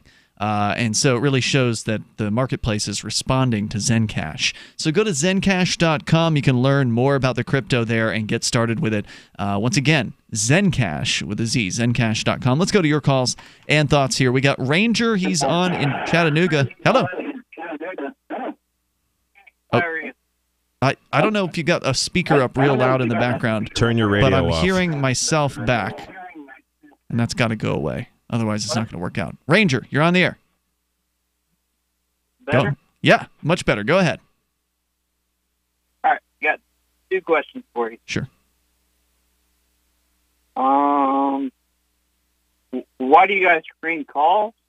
Actually, first question. We barely screen calls, so the screening process here asks callers for a name, where they're calling from, and usually one word. What do you want to talk about? And then we get you on the air. And also we'll ask how you're listening. So, like, we want to know, are you listening on the radio? Are you listening on the internet? What's the method that you're listening to the show? Most talk radio shows do really brutal amounts of screening. They want to know every word that's going to come out of your mouth. They want to know if you're going to agree or disagree with the host. And frequently, if you're going to disagree, you don't get on the air. Yeah, when you call in a Coast to Coast AM, which I did several times. Really? Oh, yeah. And, I'm driving down the road, I would call in, and half the time, 90% of the time, you never get through because, they got so many listeners, you'd never get through. But the first couple of times I got through, I did not get through. I did not pass the screening because you don't call Coast to Coast AM or, Hannity or Rush Limbaugh while you're driving down the road unless you really know what you're going to say, know what you're doing. But there was a few times where I wrote out what I was going to say, and I was very sure of what I was going to say, and they actually let me through. But go ahead. Yeah, well, you asked a question, so Ranger, please go right ahead. So he went on a rampage for what was it, a minute and a half? Nope, not quite. It? No, you haven't even been on the line that long. But go ahead. Yeah, roughly. But all right, here's the question: what age of consent is best for everyone? Because I want to know. Because Christianity, Judaism, Sodomites, or everyone else. I'm just curious. What age of consent is best for everyone? Are we talking about sexual consent? Are we talking about consent to contracts? What kind of consent are we talking about here? No, sexual consent. Well, one size doesn't fit all for really anything. I mean, in my opinion, I know some people that are 18, 19, 20 years old that I really don't feel are mentally capable of, making decisions like that because whether they have a Down syndrome, autism, I know some of these kids that I've grown up with. And then again, I went to school, and when I was in 8th grade, there was a girl in my class. She was 12. She got pregnant by another kid roughly the same age. And I've bumped into her several times in the past, and she does she's a wonderful mom. Her kids have grown up very well. Everybody really, she was a different race than what I am, so she got a lot of flack, and my school was, primarily mostly white kids. And so, she engaged in a consensual relationship, sexual activity. At what age? Oh, she was 12, and the guy was, I believe, 13. They were in the same grade. They were both eighth graders because she had the baby over the summer and, was back in school the next year. But I remember have another question. I talked to her a couple years ago, And she says that she wish that if she had a relationship with someone who was older and understood what was going on, she wouldn't have got pregnant, is what she told me. I'm not saying that's right. I'm just saying that's what she said. Can I ask another question? Go ahead, Ranger. Yeah, so the concept of science, which I don't believe. I mean, I kind of believe. Wait, you don't believe in the concept? Religion. Did you say science? Oh, yeah, no. I'm speaking, so if you can let me finish. She asked you a question.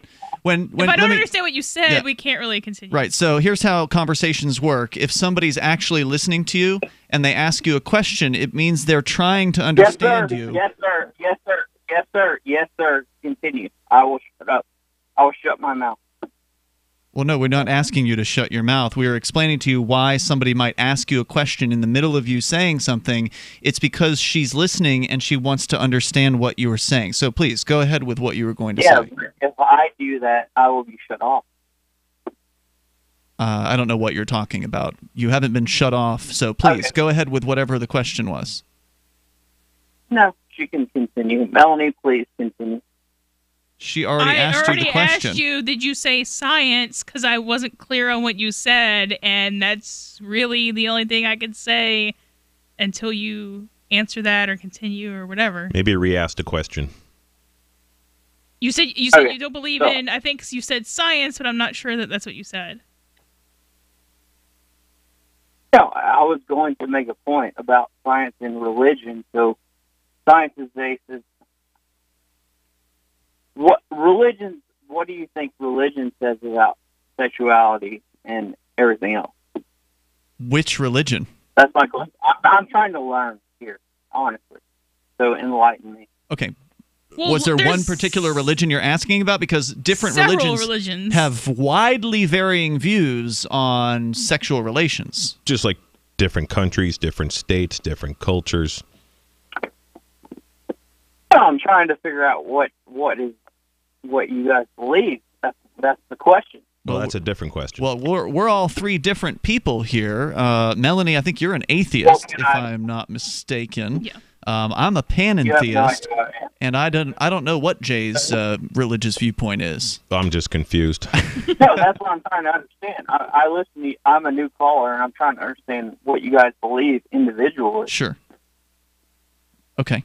Well, I mean, the fact is, if you're asking about religion in general, or are you asking about what the three of us and our religions are in relation? I'm still not clear on your question.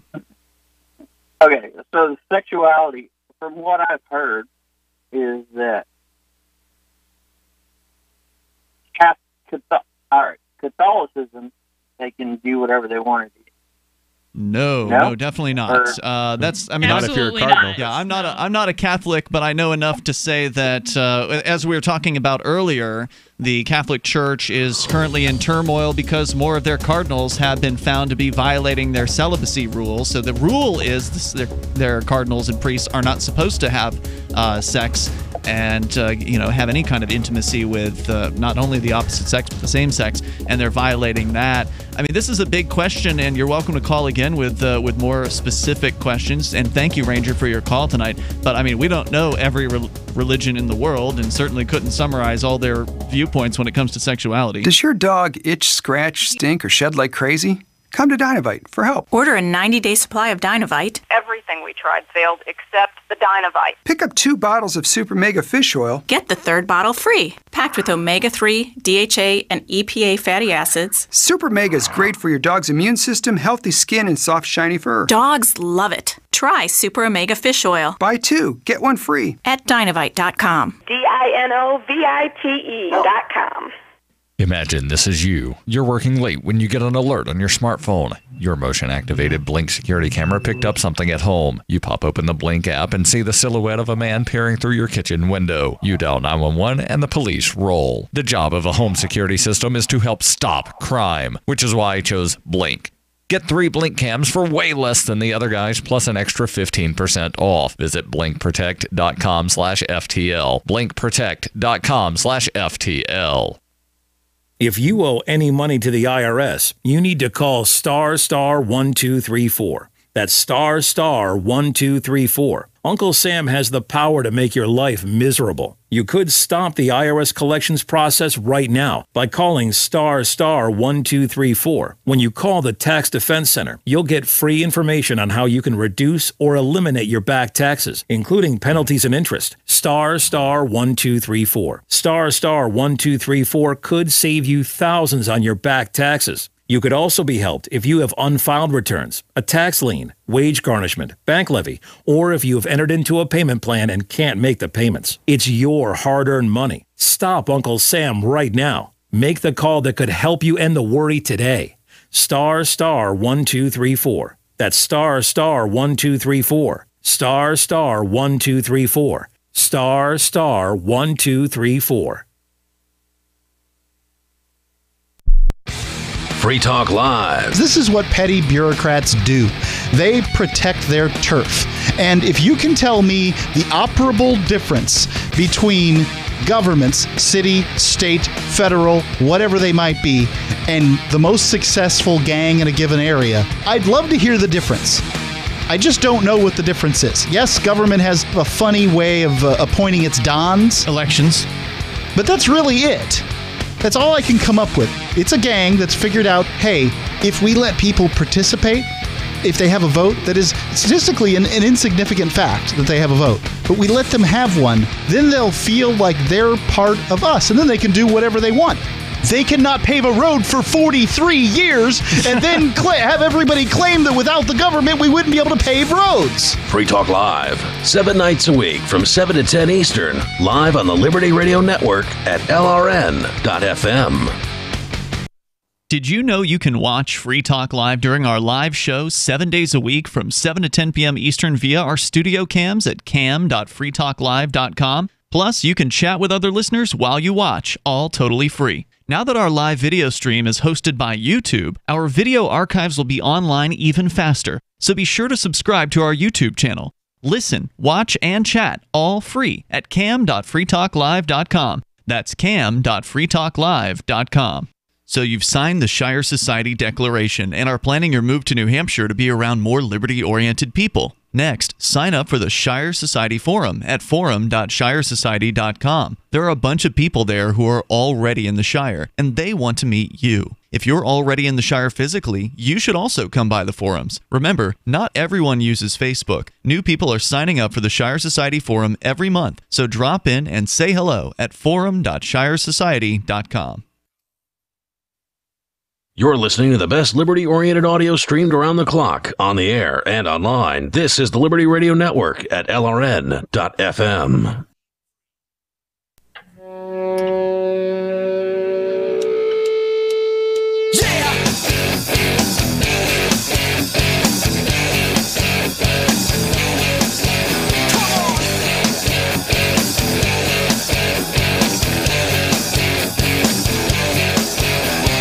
It's Free Talk Live. You can dial toll-free, and you can bring up whatever you want here. The number is 855-450-FREE, like freedom.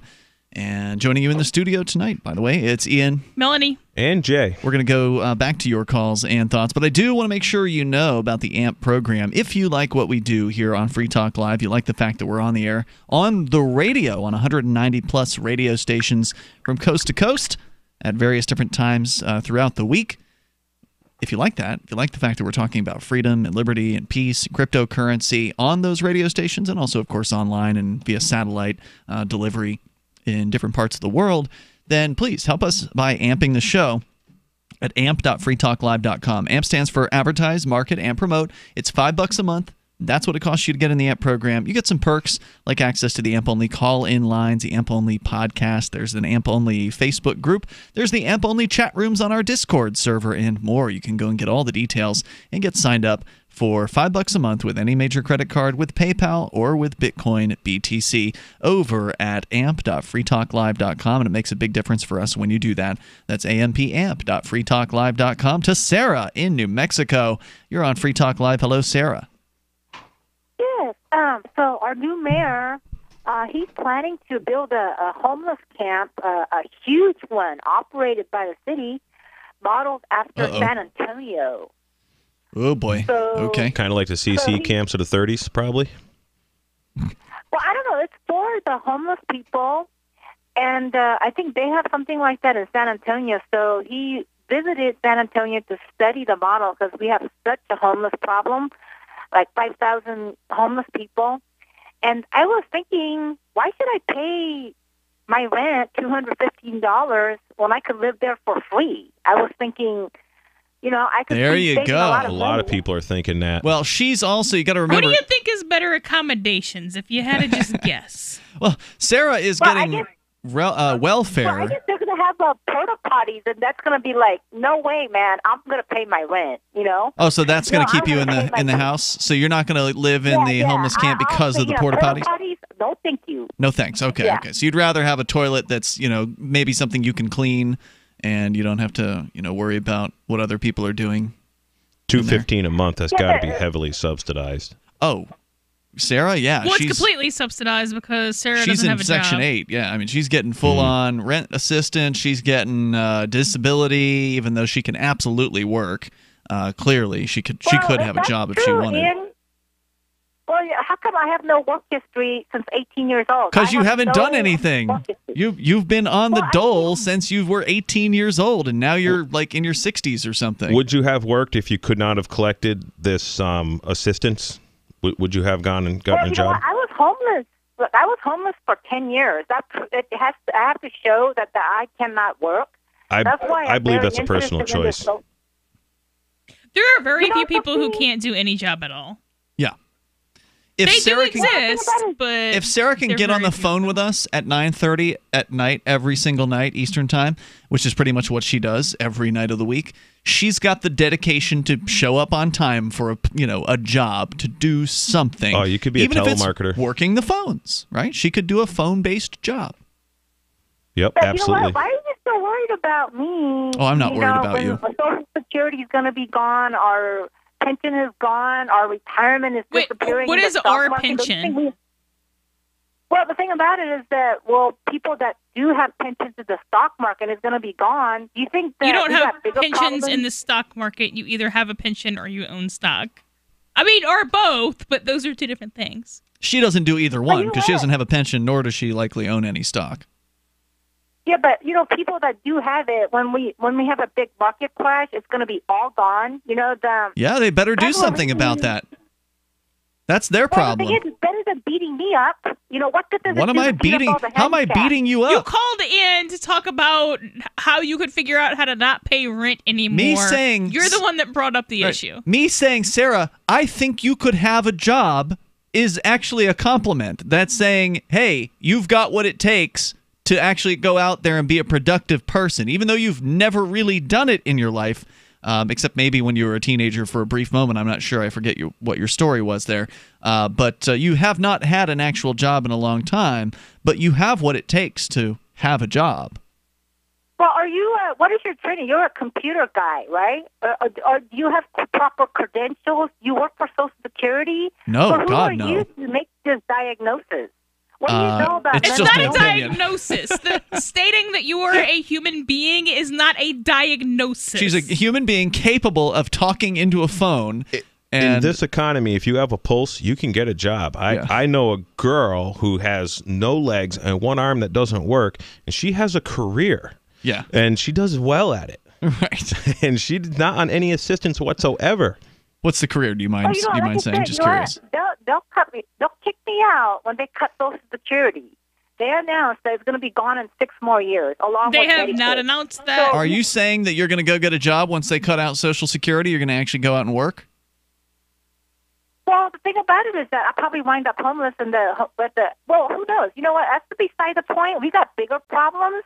When they throw me off, they're going to cut Social Security. They announce it again, 2024. So you're just listing all the welfare programs they're going to cut? I've yet to hear a problem. The problem is Sarah has to think up something new. She has to come up with some new way of funding her lifestyle.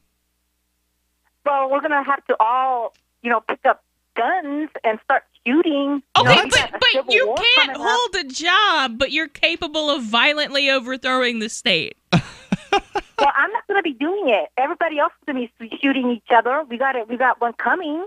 I don't see why. What are you going to do? Just be a looter? Working a job. look, if I work the job, how is it going to solve anything? Do you think the Social Security going to be? I don't know. It extended might for give another you 10 pride. You know how you kind of feel some pride because you call radio shows and you talk about things that are important to you? Other people feel pride in the work that they do when they're at their job. They appreciate that they can help people feel good. They can help their customer get what it is that they are looking for, whether it be a product or service. And their customers' appreciation kind of rubs off on them, and they feel good at the end of the day because of that. Some people, of course, hate their jobs and hate themselves, but that's their own problem. And I suspect you suffer from some of that, don't you, Sarah? Well, you know what? I enjoy Little calling self-loathing. the talk shows about bringing up homeless issue because I was homeless for 10 years. And I just want them to separate the men from the women because that's where the pimps are and the human traffickers are. So I'm glad I get to call in and bring up this issue because they throw the men with the women during the daytime, and it's very dangerous. That's why they loiter looking for runaway women. So Sarah, thank you for the call tonight. I appreciate hearing from you. The toll-free number, 855-450-FREE. Let's go to Gene, the Christian anarchist. Gene, you're on Free Talk Live from our Discord on-air call-in line room. Hey, guys, a little different tonight. Sure. One of my passions is anything that has to do with aviation. So this week I'm at EAA Air Venture, and if anybody wants to check on the web to see what that is, it's the biggest event of its kind in the world. There are 10,000 different airplanes here at this little airport in Whitman Field in Oshkosh, Wisconsin. If anybody wants to come out this week, they'll be able to see everything that they could possibly imagine. I brought my helicopter down here. We've got a helicopter display area, and the helicopters will be flying from 12 to noon. They have the parasails. They're up flying right now with little lights on the back. And they have different kinds of air shows and displays all day long. Hot air balloons? Do they have hot air balloons? They do. They have hot air they got it balloons, all. which were just lit up a little while ago. And so they'll be back in the morning. So typically your parasails and your hot air balloons and stuff like that are late in the evening, early morning. During the daytime, they have aerial demonstrations, and there are thousands of booths to go see every kind of aircraft that you could possibly imagine. There are people camped out under the wings of their planes. It's just an incredible event. It only happens once a year here in Oshkosh. And anybody that's near Wisconsin, if you want to have some fun, come on What's out. it called? It's called Air Venture. Air It's Venture. put on by EAA, the Experimental Aircraft Association. People that So do you get to see some experimental aircraft, some stuff that's like not in production yet, that kind of thing? Well, all the home builds are experimental. My helicopter is an experimental because it's a home built helicopter. But it was a kit, right? Like you didn't just build it from scratch. Right, it was a kit. And there are some very fast build kits that people can buy today, all fiberglass and basically some 500-hour kits. Where There's Gene, the Christian anarchist, reporting in from the Air Venture. He's on our Discord chat. If you want to interact with Gene, you can do that. Melanie's been in there tonight as well at discord.lrn.fm. Thanks, Gene, for the call tonight. Have fun out there. You're welcome. And we'll see you tomorrow. You can join us online. In the meantime, over at freetalklive.com, where we got archives and a whole lot more, all completely free. Once again, freetalklive.com. Is spreading the message of liberty, cryptocurrency, and peace around the globe worth $2 per month to you? As you may already know, in addition to our internet feed, LRN.FM broadcasts on free-to-air satellite across North and Central America, as well as Sub-Saharan Africa. And we've been available on satellite for free 24/7 since 2010. The LRN.FM free-to-air satellite signal is reaching some of the most oppressive regimes in the world, and there's no doubt our ideas are making an impact. You can learn more about the channel's impact by watching the 3-minute video at fund.lrn.fm.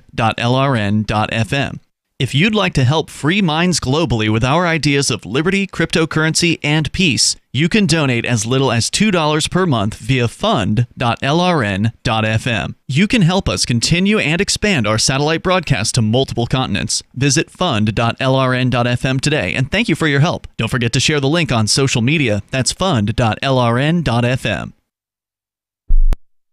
The new 4th edition of Healing Our World, The Compassion of Libertarianism will take your understanding of liberty to a deeper level and has over 1,300 updated references, new cartoons, and a foreword by Dr. Ron Paul. With discounts for multiple book purchases, the 4th edition of Healing Our World is a great gift for the liberals, pragmatists, environmentalists, and Christians in your life who think libertarianism is cold-hearted. Get yours today at healing.freetalklive.com and use promo code FTL for a $5 discount. Did you know we've taken our LRN.FM telephone listen line to a new level with the LRN.FM audio on demand line? Now you can call 712-770-8447 anytime and listen to LRN.FM's live feed. And you can listen to a bunch of our original shows on demand. Long distance fees may apply. Just dial 712-770-8447 and choose from the menu. 712-770-8447.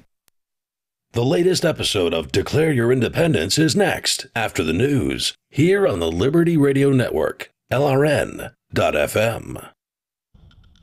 From Keene in the Shire, the Liberty Media capital of the world, this is Daryl W. Perry, host of FPP Radio News for Monday, July 23rd, 2018. Silver is trading at $15.50 per ounce. Gold is valued at $1,230 per ounce. Zencash is trading at $26, and the average price of Bitcoin is $7,675.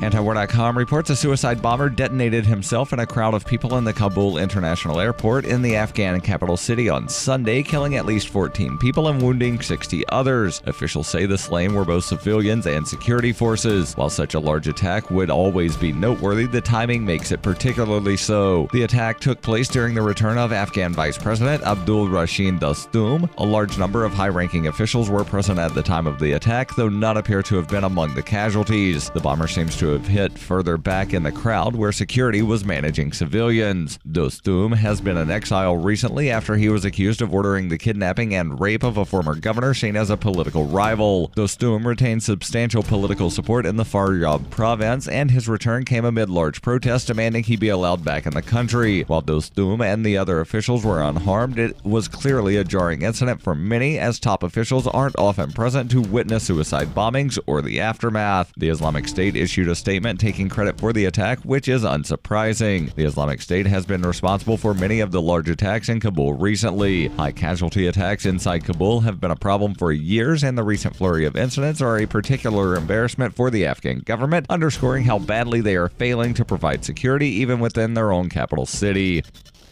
Zencash is the world's first private, distributed, and reliable platform for communications, transactions, and publishing. Zencash has the ability to use both transparent and shielded transactions, with shielded transactions using zero-knowledge proofs. Zencash features global governance with inclusive decision-making, reliable funding for continuous improvements, and documentation and wallets in many languages that are available for Linux, Mac, Windows, and Android devices. Learn more at zencash.com. That's zencash.com.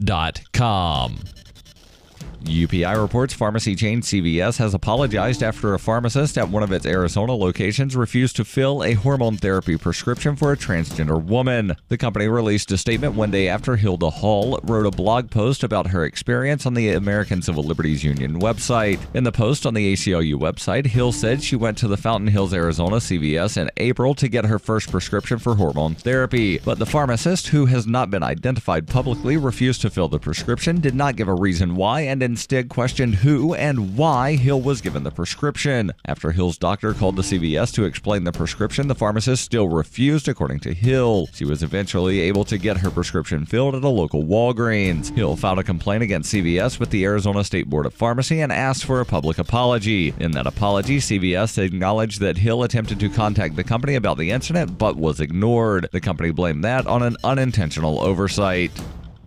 Are you an advocate for free market money? Do you promote Bitcoin as an alternative in a fiat-centric world? Then you need Spendabit in your arsenal, the search engine for things you can buy with Bitcoin. Spendabit aggregates millions of products from thousands of Bitcoin-enabled merchants. Keep your money in the free economy. Visit spendabit.co today. Bitcoin merchants, ask about our merchant suite to reach even more customers. Spendabit.co.